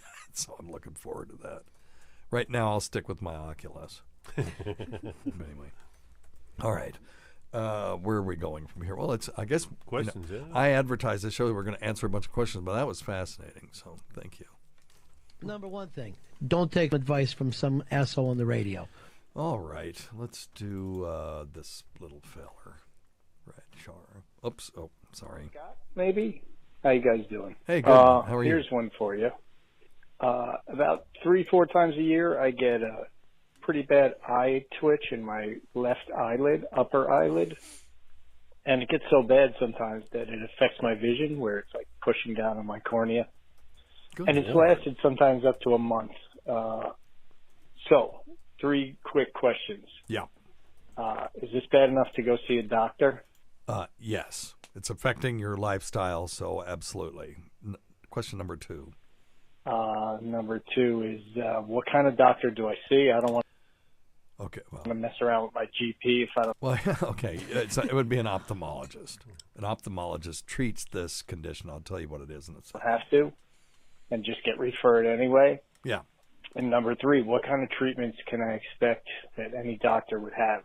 Okay, good. All excellent questions. So, Lydia, do you know anything? Do you have an idea what this guy has? I'm pretty sure I know what it is. I mean, he said he gets an intermittent growth on.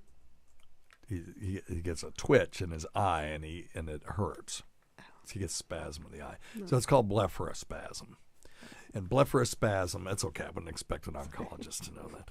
It's a blepharospasm is spasm of the eyelid, and it can be sometimes so severe that it can be lifestyle threatening. And it sounds like this guy's is. So he's to see an ophthalmologist, and one of the treatments would be you want to go see him when it's happening, because if you go when it's not happening, it's like going to the auto shop and saying, well, it was making this weird noise a week ago. How are they ever going to find it? Mm-hmm. So you want to go when it's happening. He says it happens once a month, or it happens for a month at a time. I can't remember exactly how often he said it happens, but it happens when it's happening. He can reproduce it, and they may give him Botox. I was thinking Botox to the nerve that's affected. Yep, absolutely, and that'll work for about 4 months. And if you do it 3 or 4 times, you may not need it anymore. Because the weird thing about Botox is, and this is true of Botox to your forehead too, the more you do it, as long as you stay within that 4 months, the less you will need it over time. And I've done it. I've used botulinum toxin for people with a thing called post-thoracotomy pain syndrome. PA Lydia knows what that is. But when they open up your chest to do like a lobectomy to take out part of a lung, they put a spreader in there, one on the top rib and one on the bottom rib, and then they put a lot of pressure to open it up. And when they do that, they often crush the nerve that runs along the top of that rib, of the bottom rib. And people will have pain for years for that. And one thing you can do is you can inject that area around the nerve with Botox, and it depletes a thing called substance P, and it'll do it for a long time, for up to about 4 months. And I know the times that I've done it on people, we'll do 2 units every centimeter along that scar, and then after 4 months it comes back, we do it again, and then 4 months later it comes back, not quite as severe, we do it again. After about the 3rd injection, we don't have to do it anymore. That's great to know, because people are on long-term opioids for that. Yeah. No, true. Yeah. Well, the problem is it's so dang expensive. So I've gotten the workaround for that is not to charge them for the Botox. I only charge for the injection, and then I get them to go to a place and you just pay cash and get it at cost. Nice. And it's about $300-$400, but if you have that kind of horrible pain, you've been taking high dose opioids, and you can get off of that, it's worth it. And some people can't afford it, and it's unfortunate. That's our healthcare system right now. But the other thing is, if the injections don't work, they can do surgery. Mm-hmm. Okay, so blepharospasm, check it out, my friend. All right. Oh, this is one for PA Lydia. You have your. Hi, my name is Christy. I live in New Jersey. Hey, Christy. I have a question about nerve pain. I have an uncle who had cancer treatment for bone cancer, and the radiation damaged the tissues around the spine. And ever since December, I guess early January, he's had very bad leg pain and foot pain. And I'm curious if you know anything that can help, and if you know anything about lidocaine infusion. Yeah, okay. So I'll answer the last part. Lidocaine is an anesthetic. We also use it for cardiac arrhythmias, people with weird heart rhythms. But it's primarily known to the public as an anesthetic. When you go and they're going to do a biopsy on your skin, they'll shoot you up with lidocaine. You can infuse it into veins and arteries and stuff, and it'll bathe that area with lidocaine, and it does work. The problem with it is it's not long lasting. Usually lasts, it's very short term. very short term. So it's not really a solution to this. So Lydia, you see this stuff all the time. What do you think? Well, and then we'll go around the circle because Scott knows a thing or two about this too. And then Tacie, we'll get you to give your opinion on treatment for neurogenic pain. This is a little bit more difficult, right? Because the treatments, the cancer treatments can cause neuropathy, right? As in causing direct damage to the nerves, usually starting distally, like at the fingertips or the tips of the toes, and then they would work upwards. So for that, things like, supplemental B12, alpha lipoic acid. Yeah, we use alpha lipoic acid all the time, glutamine. And then other medicines that would kind of specifically dull nerve pain, like gabapentin, right, or Lyrica Cymbalta. But this case seems to be more derivative from the actual spine, and I don't know if there's still tumor there, or if he's kind of still proximal from radiation where there's still some inflammation. So sometimes using dexamethasone, a corticosteroid, to calm down any remaining inflammation there at the spine will help. Yep. That's to reduce the mechanical pressure on the nerve. Yeah. And then certainly I know she was asking about doing direct therapy, like a direct injection or numbing therapy. I don't typically refer people for that, especially if we're treating malignancy. Yeah, the anesthesiologists don't like to stick needles into tumors either. Right. So Scott, what do you got? I was thinking the same way she was. Just kind of depends on where exactly that pain is. If it's down in the feet or legs, if it's pretty diffuse, we use acupuncture. We use electrical stimulation. I like to use it away from where the tumor is. Yeah. Depending on where if the radiation is in a local area and there is a lot of inflammation, I like to put needles around and stem that and try to do like a nerve block, and sometimes can get some pretty good relief. And and depending on how low it is in the spine.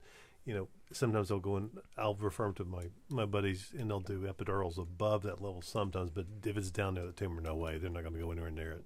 Yeah, yeah. So I mean, there are a bunch of treatments that we can certainly do for post radiation, post chemotherapy neuropathies. Yeah.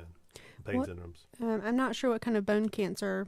We typically would think about bone cancer being described as multiple myeloma and not like a primary bone sarcoma or something like this. But it's fairly common to have someone require a very low dose of dexamethasone, 1 to 2 milligrams, which shouldn't really is a increase their corticosteroid, risk.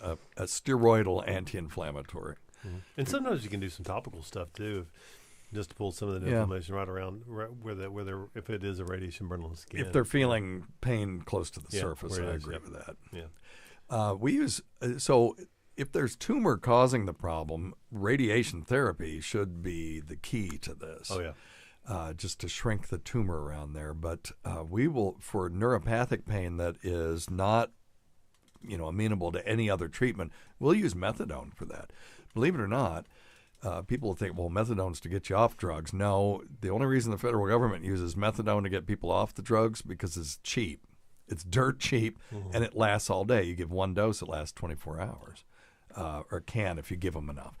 So, but one of the interesting salutary effects of methadone is that it is really good at blocking a receptor called the N-methyl D-aspartate receptor, which is NMDA, which doesn't matter what it is. There won't be a quiz at the end of this, but it is involved in neuropathic pain. And when you block that, you can improve neuropathic pain significantly. So we'll use that. And the antidepressant duloxetine is really the drug of choice for chemo-related neuropathy. But a lot of times people are already on Zoloft and other things like that, and you can't really just put them on that because now you're just really tossing the buckets of serotonin into their system and causing problems. So. Anyway, all right. So good luck to him with that. And there are things they can do. And the other thing I would say is ask the oncologist if they have a palliative medicine professional nearby that could make some of these referrals to an acupuncturist that's qualified to do it, not some jerk off that took a weekend course, but rather someone like Dr. Scott, who I have utmost respect for because he spent 4 years of his life learning how to do what he does, and he doesn't just do acupuncture. So, by the way, you did a really your partner did a really good job on one of my patients. Oh, cool. That's all I'm saying. That's cool. Yeah. So anyway, without giving out any information, but yeah, thank you very much. Anyway, so so see if they have palliative medicine. That's one of the things that they're there for. Palliative medicine is not hospice. Only 10% of what palliative medicine providers do is hospice. 90% of it is for people who are still pursuing active treatment, and some of them may even be, have curable disease. So, but they can help sort of manage the symptoms of cancer and cancer treatment when the oncologists really, they just want to, put needles in your arm and dump, toxins in your vein. Yes, Right, Lydia? That's my goal. Yes. All right. Good old Lydia. She's a good. Hey, Dr. Steve. Hey.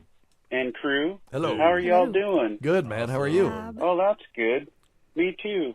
Good. Well, hey, I got a question about studies on clinicaltrials.gov. Okay. Can you do a little segment and teach us how to read those damn things? Nope. Because you remember the time that we tried to do that on the fly? I said, well, let's go to clinicaltrials.gov. And we found a trial that it said it was completed and it had the data there. And I wasted 5 minutes of this show that no one will ever get back trying to figure out what in the hell they were trying to tell us. It was terrible. It was terrible. I don't know. How do you tell us if something... I left it in for the same reason I left the Tacie DeLoach stuff in, because it's educational to people. Something is good or not. I just see a bunch of medical jargon on there. Yes, it's so, awful. If you could So clinicaltrials.gov is a great place to go if you have an illness or someone has an illness, or you're a provider and you want to find a clinical trial for one of your patients.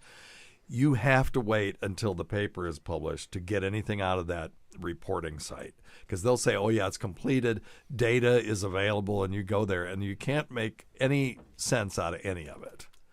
So they don't want you to be able to figure it out because they want to get a publication out of it. So that's part of it. So I go quite frequently when we get to later treatment lines in patients. Yeah. And so I could give just a couple of tips. Yeah. When you're looking at something. So, of course, there's first you can search on clinicaltrials.gov by your radius, right? So your disease state, then your country, and then the radius that you would be willing to travel. And then from there, there's a brief description of the study, which should... That part's very understandable. Yeah, very clear.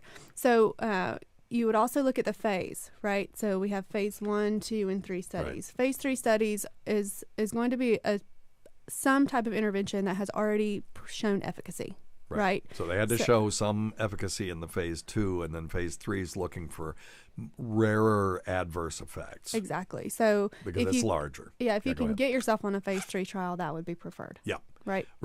So that's not what he's asking, though. What he's asking is you go there and let's just say, okay, so you want to know, does ivermectin, now we're going to get banned because I mentioned the word. When I put it on Twitter, I spell it with exclamation points and stuff.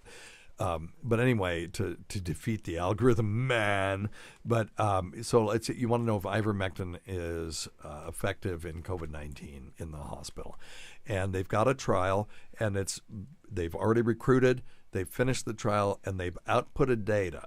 That's the part he's talking about. I gotcha. Because when you go there, you can't make heads or tails out of the data that they've put on that site, even though they're required by law, I guess, if they have an NIH grant, I guess they have to put the data there, but they put it in such an incomprehensible fashion that you can't really say, yeah, this worked, or no, it didn't. And they don't have to publish a conclusion or an abstract or anything. So you got to wait till the article is actually published. Yeah, I go by the context clues of the phase, right? So yes, phase 2, we know, okay, so it was tolerable. Right. Perhaps there's some efficacy there. Phase 1, it might not be tolerable and it might not work. Right. But if it's a pilot phase 2, it's got some efficacy. Phase 1's just you do 40 people just to make sure you don't kill everybody off the bat, and that it gives you enough data to just say, hey, maybe this will, be worth going to phase 2. And then phase 2, you'll do about 300 people. Phase 3, about 30,000 sometimes. And then we're in phase 4 for molnupiravir right now, for example. phase 4 is post-marketing. So that's when you really tease out the truly rare adverse effects, is when you start giving it to millions, and in the case of the vaccine, billions of people, and then you'll see 8 or 10 of this or that come out, and you try to tie it to the, to whatever you gave them. So pretty interesting. Yep. Excellent. Thank you. So the answer is no. Let's see how much time we got. Oh, we got enough time. Here's a poop one. Hey, Dr. Steve and Dr. Scott. Hey. How are you? Hey, good. How are you? Great. Boy, that's great to hear. Hey, Dr. Steve, this is Alex from your Discord server. Hey, Alex. You were kind enough to respond to my question related to newborns and Yes. how they require their microbiomes from their mothers through either vaginal birth or post-C-section medical intervention.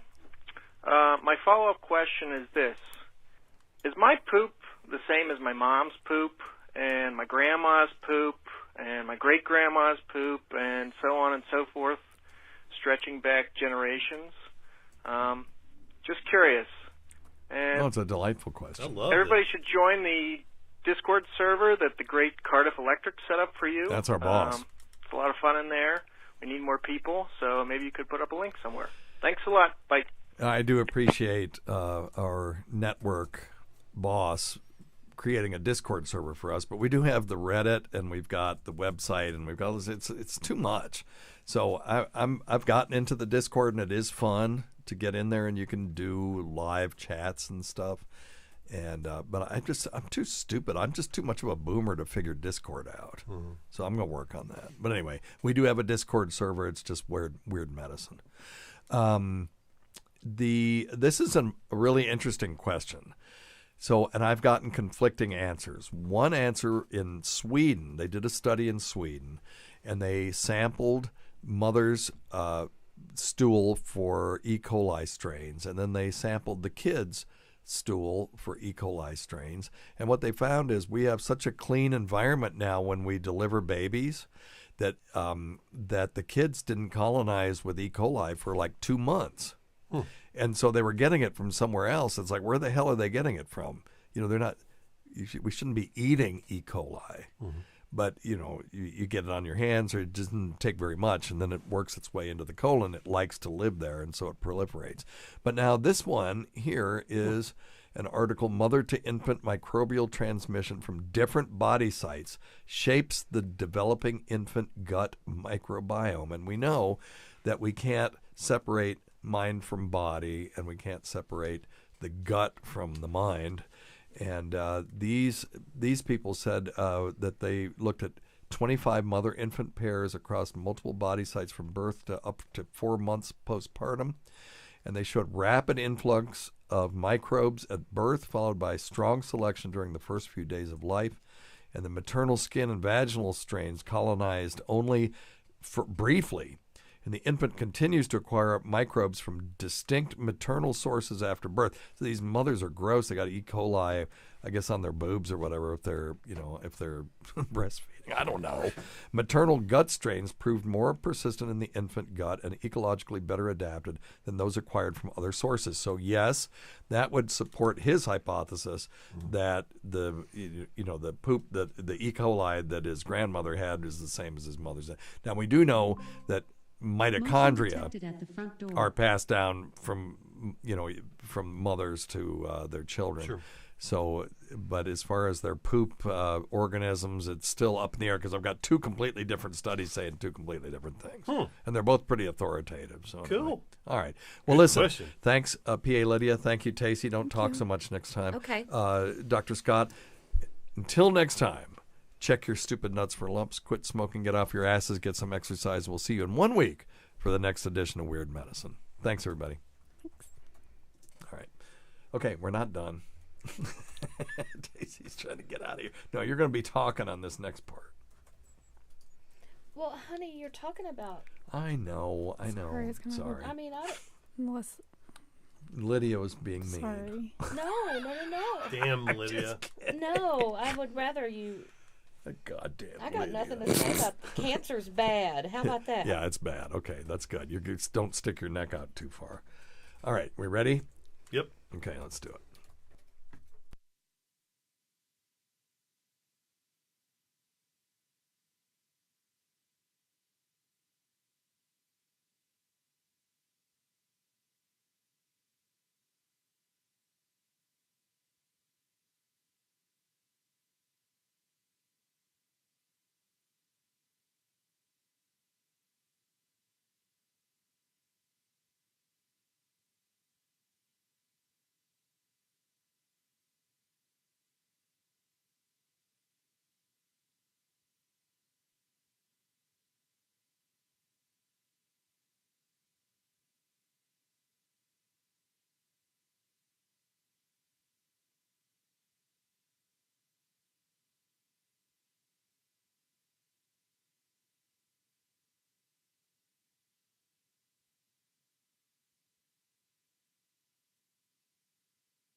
What did the pecan tree say to the psychiatrist?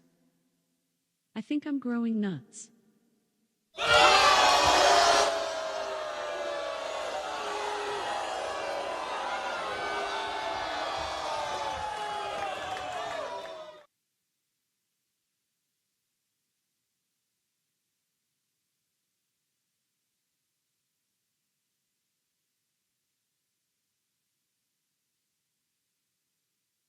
What do you call firefighters who become influencers? Stop, drop, and roll models.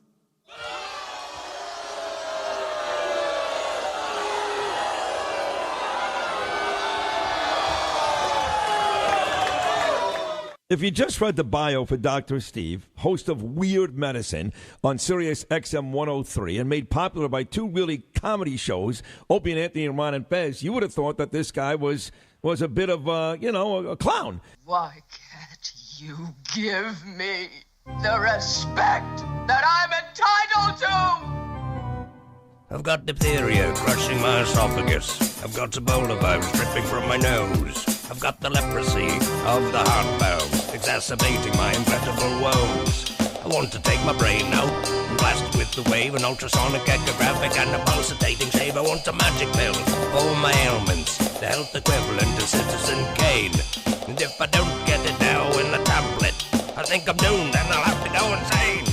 I want a requiem for my disease, so I'm paging Dr. Steve. Dr. Steve!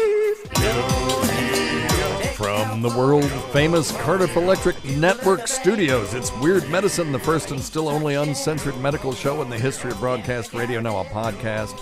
I'm Dr. Steve with my little pal, Dr. Scott, the traditional Chinese medical practitioner. Gives me street cred with the wacko alternative medicine assholes. Hello, Dr. Scott. Hey, Dr. Steve. And we have in the studio Tacie, my wife Tacie, my partner in crime. Hello, Tacie. Hello. Welcome back. Thank you. And we also have PA Lydia, the great. Lydia the Great, they call her. There you go. Oh, wow. This is a show for people who never listen to a medical show on the radio or the internet.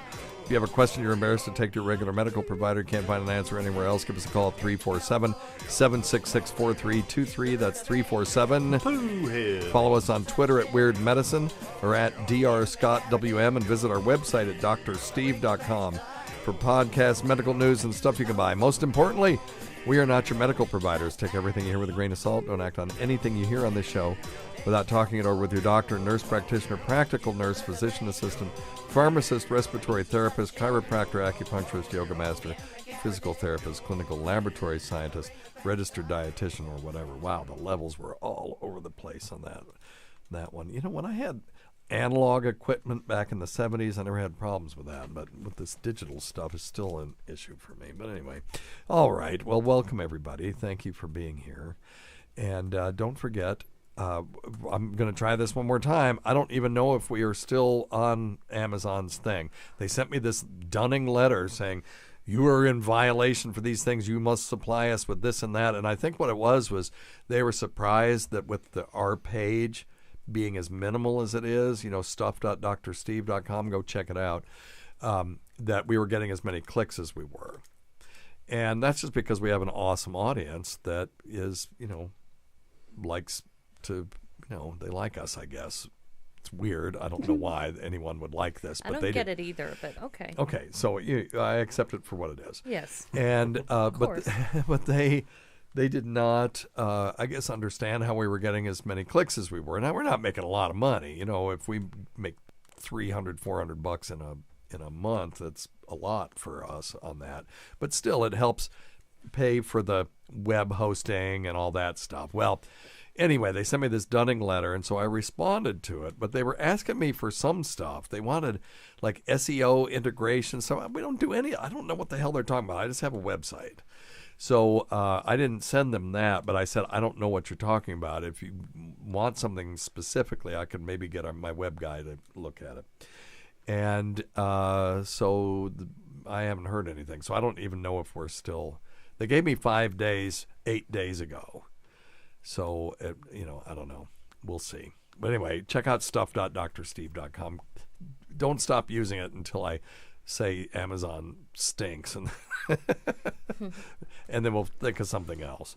Anyway, and don't forget to check out Dr. Scott's website at simplyherbals.net. We're going to talk about in a second because he has something new. And then go to our patreon.com, patreon.com/weirdmedicine. All right, let's do the end of the show. Do you want to... We could just take some more phone calls. Did we finish that one, or did we rush the end of that? Let me see.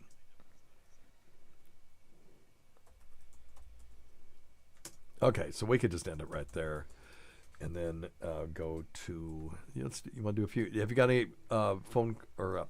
questions from the audience? I haven't seen any from the waiting room, as we like to call it, here on Weird Medicine.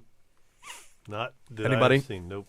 No, but everybody's happy. We finally got some poop questions.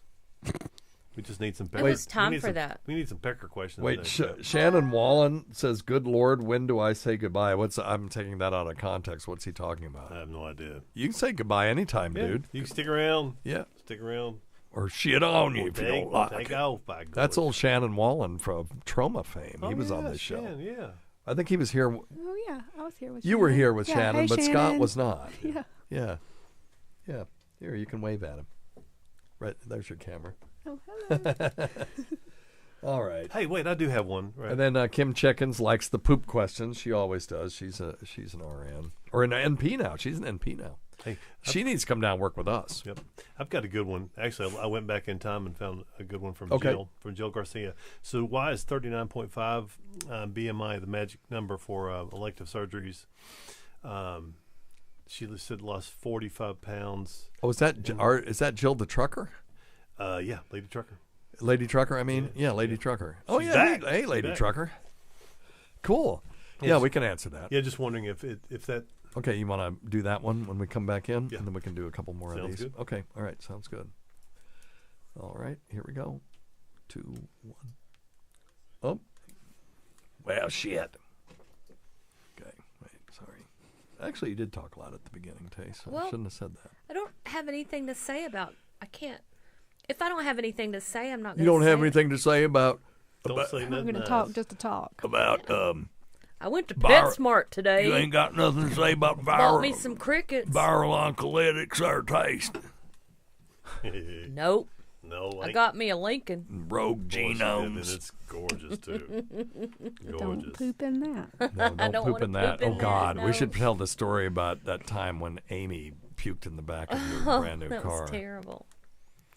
We had a friend that imbibed too much. And we were driving home from a party, It was and we Christmas were driving her Eve. home, and all of a sudden in the back we hear, and you know when you hear the liquidy part of it, not just the retching part, and then you hear the splattering part, and your car's new. and all of a sudden you smell, vomit, as they call it here. And she was puking into her Louis Vuitton purse, but missed. Oh, So she didn't. She ruined the purse, but she also ruined the car for a while. We got it cleaned out, and you could smell it for about 2 weeks. It took about 2 My weeks. kids were like, "It smells like Amy's puke in here." So we have other Amy getting drunk stories too. All right. So, all right. God damn it. Sorry. Okay, let's try that again. I got to mute this track. Sorry. All right, so Dr. Scott, you got a question from the waiting room, as we like to call it here in the Weird Medicine Cardiff Electric Studios. Actually, we have two now. We have we do? actually have Okay. a second one. Excellent. Which is pretty good. All right. So let's start with Lady Trucker, if I can get back in. Okay, Lady Trucker. Hey, welcome back. Welcome back. Yeah. We're glad she's back. All right, what do you got? The essence of the question is why is 39.5 BMI the magic number for elective surgeries? Right. So why is 39.4 okay, but 39.6 isn't? Right. And I was thinking about this the other day. Go ahead, Tacie. Well, didn't she lose weight? Didn't Yeah. she say She's already that's lost- important to Yep. recognize? Yeah, no, she's done great so far. She's already lost 45. That's awesome. Excellent. Good for her. she has a That's few more. not easy. No, hell no, it's not. Actually, I dropped under 200 for the first time since COVID. Really? Okay. Quit bragging. Good. Great, That's good. Yeah, I'm at the lowest. This morning, I'm at the lowest that I've been since. Yeah, for quite some time. For And I'm probably at my 6 months. highest. Yeah. So, yeah. Well, you're retired. Okay, wrong cart. No. Muscles. Yeah, it's all muscle. Muscle now. weighs more. Yeah. That's right. She's It's all that eating out on the road. We're both going to fix that. Yeah. Because I have got a ways to go to get to my ideal body weight. And I used Noom, but Noom was a challenge for me during COVID, particularly during the worst times, because I wasn't able to concentrate on what I was eating. I just had to grab something. And a lot of times, I was fasting all day long, and then I'd get home and I'd be starving. And when you're what I found, it's amazing. And people think this is bullshit, but breakfast really does matter because the days that I would even just eat an apple or I would do a protein shake or something in the morning, and then I wouldn't just be gorging at night, I would, or even if I did, I would still either gain less weight or I would lose more weight than if I fasted all day. You'd think, well, God, I didn't eat breakfast, I didn't eat lunch, I just ate a somewhat sensible dinner. But your body goes into starvation mode when you start burning fat cells that rapidly. And it goes, oh my God, we're starving. We need to conserve every calorie that comes into us for the next couple of days till we get caught back up again. And it makes it a lot harder. And the days that I just eat a little something in the morning, I do much better when it comes to my weight loss. Oh, yeah, shoot, yeah. That was one of the first lessons of Noom. Yeah, I know. You did Noom? I did Noom. Why? Yeah. You're After little. postpartum. Oh, really? Yeah. Yeah, I love Noom. I You can liked still it go to for a while. noom.drsteve.com and get 20% off or 2 weeks free. I just realized that the other day. Cool. So we haven't been pushing it, but yeah, I love Noom. It helped me in ways that weren't just weight related, and it made me understand that scale, the scale isn't the only thing. It's how you feel, and there's non-scale indicators that you're doing better, including getting your belt to tighten at a That's an lower notch and NSV, a stuff. non-scale victory. There you go. Thank you. There you go, Tace. Give yourself a bill. Another one of those for Tacie. She's on a roll, baby. All right. All right. So the reason is that there are studies that show increased post-procedure morbidity, in other words, complications, the higher your BMI is. So unless you're having weight loss surgery, they really won't. There's a lot of surgeries that they don't want to do.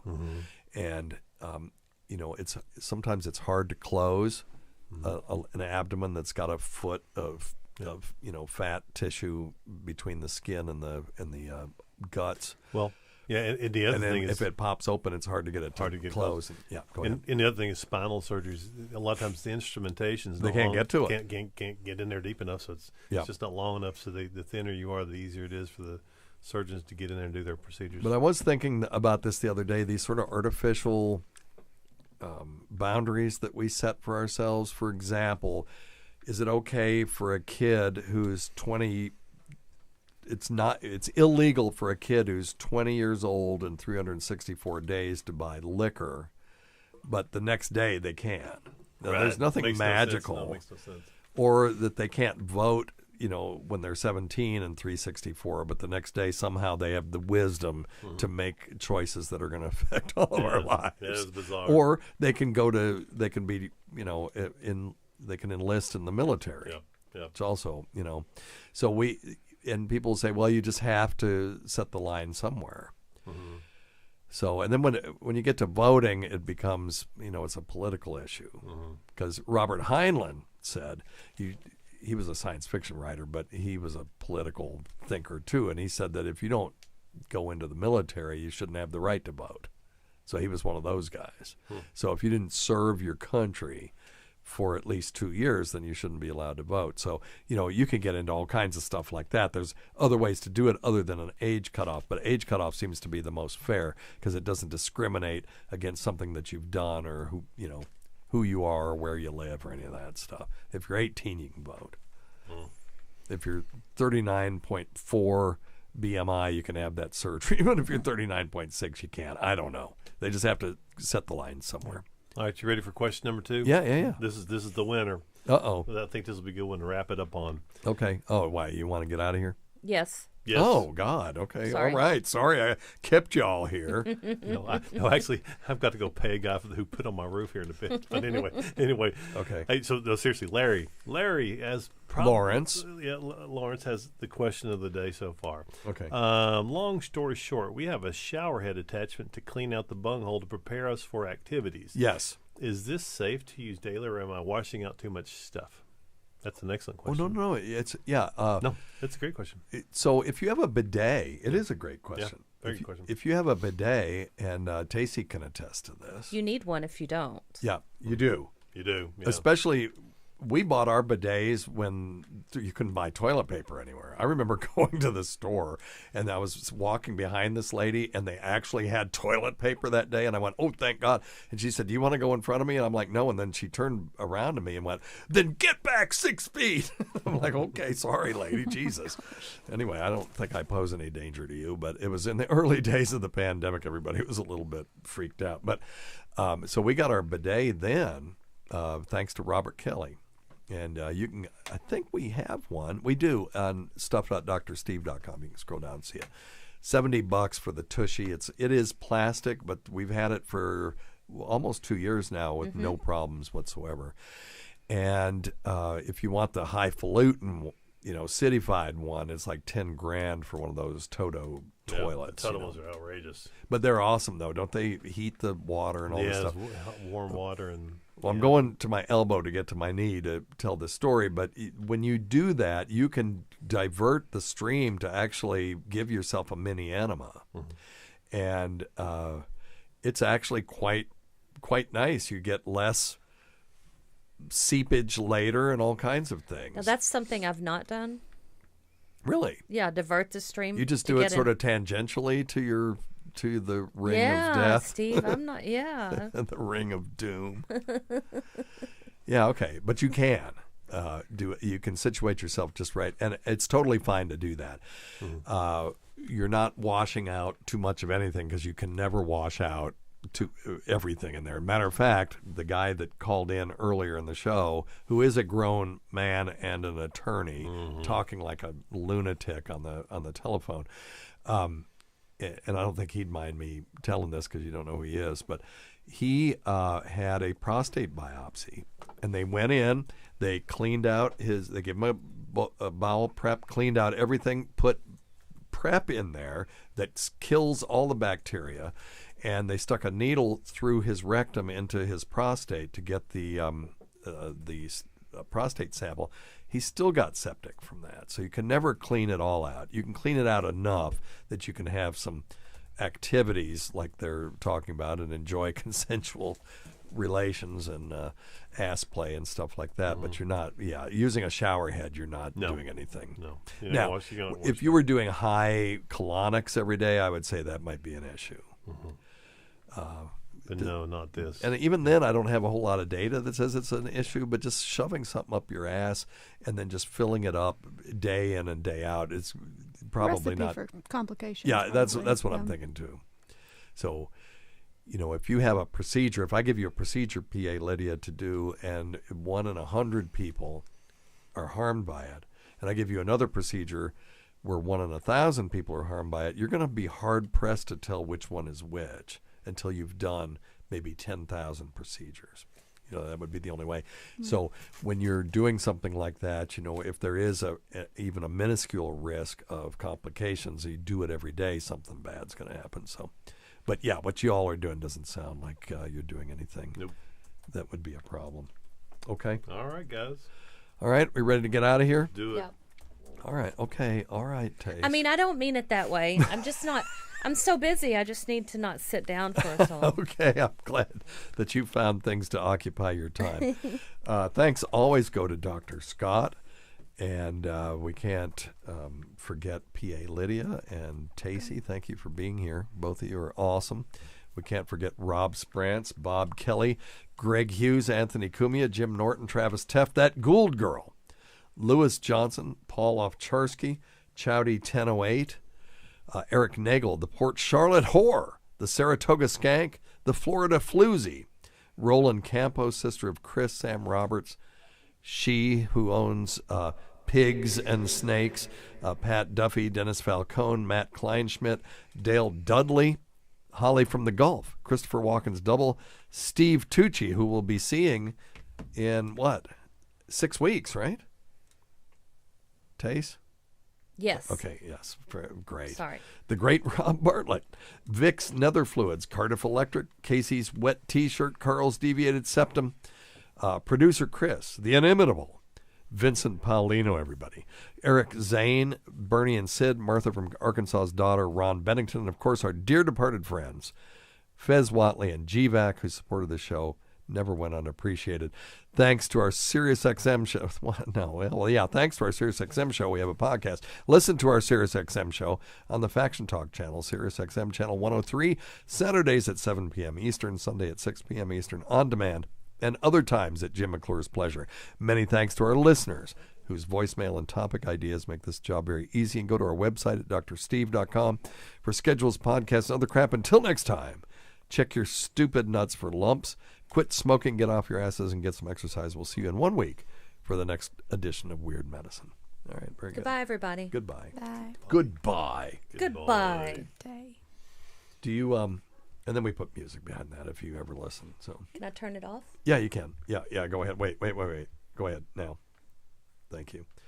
Do you want to play a song or you got to go? Let's play one. Yeah. Okay. What are we playing? You want to go back to what we did last week? Remind me the name of it. I didn't practice it at all. Illegal Smile. Illegal Smile. Yep. PA Lydia, you gonna do backup vocals on this one? She's had enough. I can wear shoes like that. Or we could go old school and do old country. What I was doing last night was Waylon Jennings. I've always been crazy. Do I know that? I've always been crazy and the trouble that it's put me through. Okay, we can do that. It's a great tune. It's just G. Yeah, just stop with that bullshit. That's what you say that every fucking time. No, but it's just GCD. I swear this is. I swear that Waylon Jennings. You know it is. You know it's Waylon. Hey, let me forward you the stuff here. I can find it. We got some good poo questions. Thank you, guys. I don't want to email you the show. Yep. Yeah, I tuned mine up just before. That'll do. I'll do her. Sherry thinks she's got something wrong with her vagina, and then Jill called. Ew. Okay.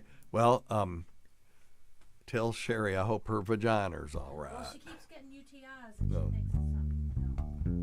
No. Well, it ain't the vagina. Is Lydia going down with you? Oh, okay.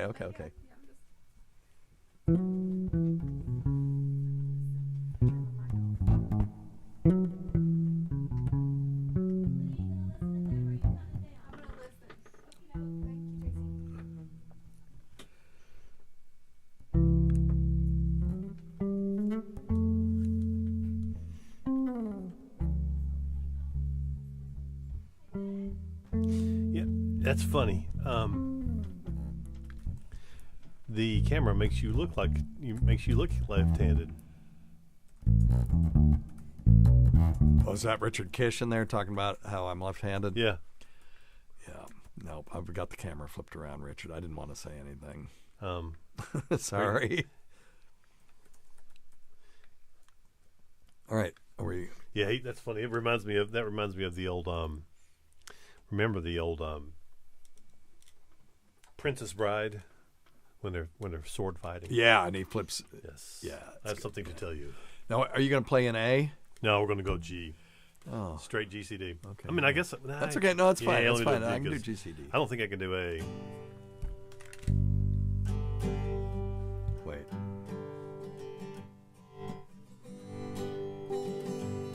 I've always been crazy in the trouble that it's put me through.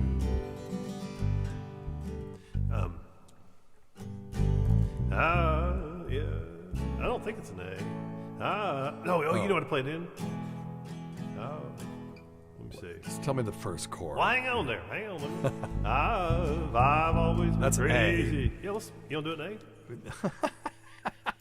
Hey, listen. You want to sing? You sing. I'll back you up. No, I don't want to brother. sing. I'll break you up. That's what I asked you in the first place. Do you want to do it in A? Well, you're like, no, it's in J. Well, normally I do it in G, but my voice seems like it may say A. Okay, I'll do whatever. Okay. I've always been crazy in the trouble it's put me through. Been busted for things that I didn't do. I can't say I'm proud of all of the things that I've done, but I can't say I've never intentionally hurt anyone. I've always been different with one foot over the line. No, you're good, yeah. Winding up somewhere one step ahead or behind. I can't say I'm proud of all of the things that I've done. I'd say I'm crazy, but it's kept me from going insane. There we go.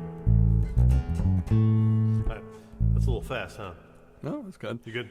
Now, this thing is throwing a B in every once in a while, but you're just skipping over that. What? No, well, hang on. Let me see where because I think a B sounds better with it, doesn't it?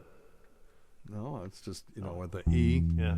Ain't been so easy, but Oh, here's a version with a B in there, yeah. I've always been crazy and true. Put me through. Where the hell's the B? Shouldn't complain. That's B-E. I guess there it is, yeah. Here it is. E, It ain't be so easy, but I guess that I shouldn't complain.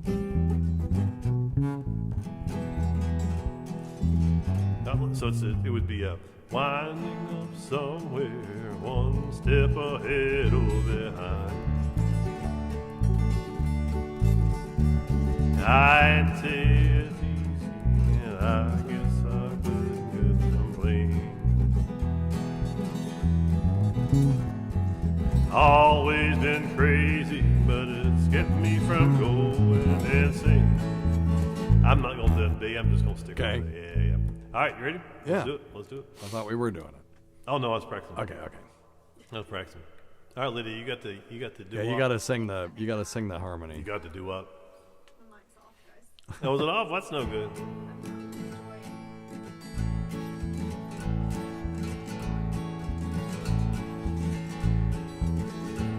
I've always been crazy in the trouble it puts me through. Been busted for things that I didn't do. I can't say I'm proud of all of the things that I've done, I can't say I've never intentionally hurt anyone. I always been different with one foot over the line.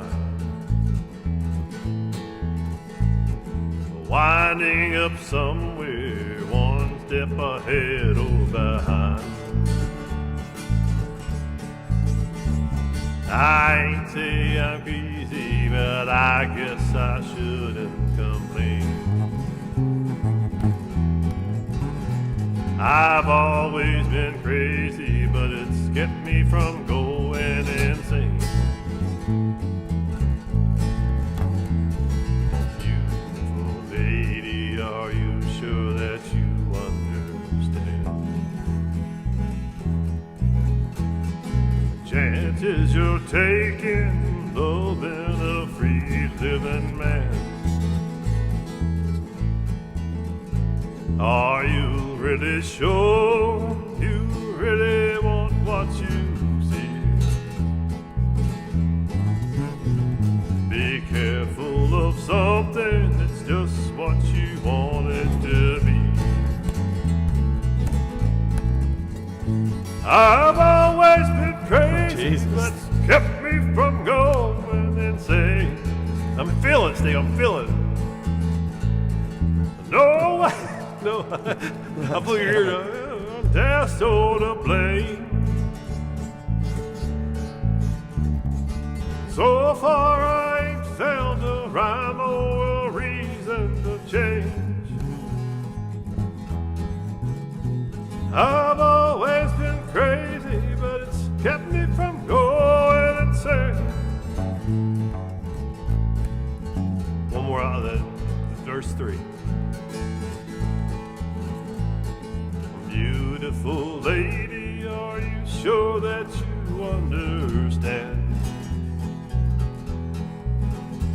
The chances you're taking, loving a free living man. Are you really sure you really want what you see? Be careful of something that's just what you want it to be. Let's try it without the screaming part. I've always been crazy, but it's kept me from going insane. Nobody knows if it's something to bliss or to blame. So far I ain't found a rhyme or a reason to change.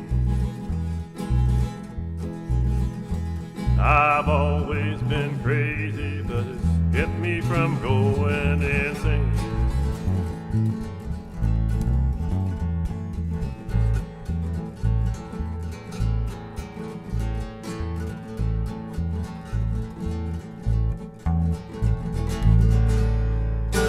God, No, I didn't mean to scream at you.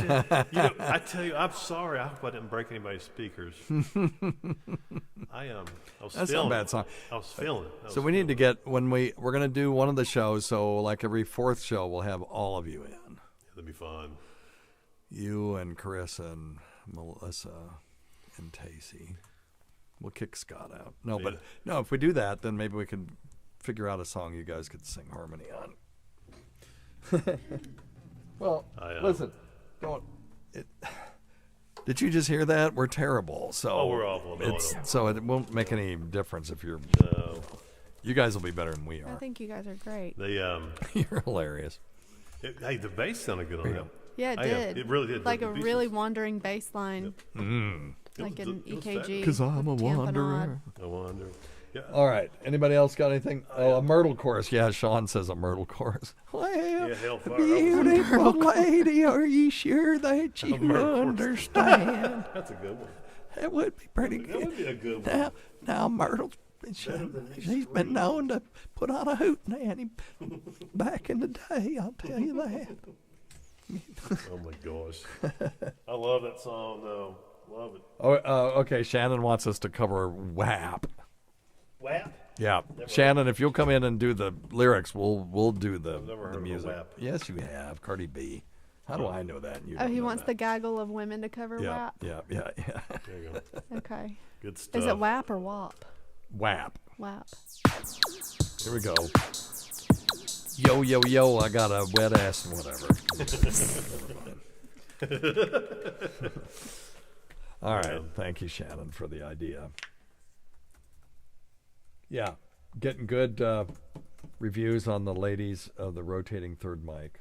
Thank you.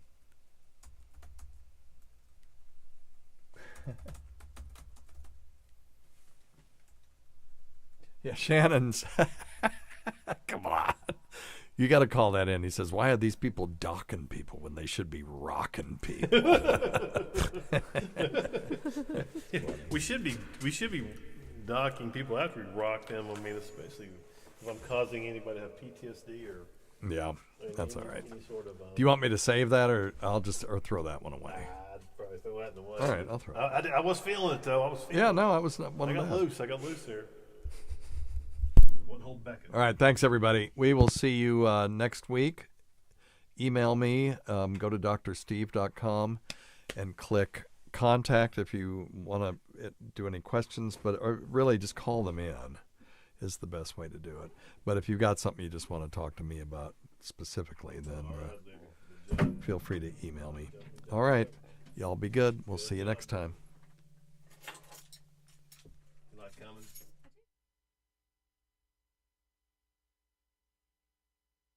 Why can't you give me the respect that I'm entitled to? Oh, wow, that is very interesting. Please tell me more. Well, that's because you're an idiot.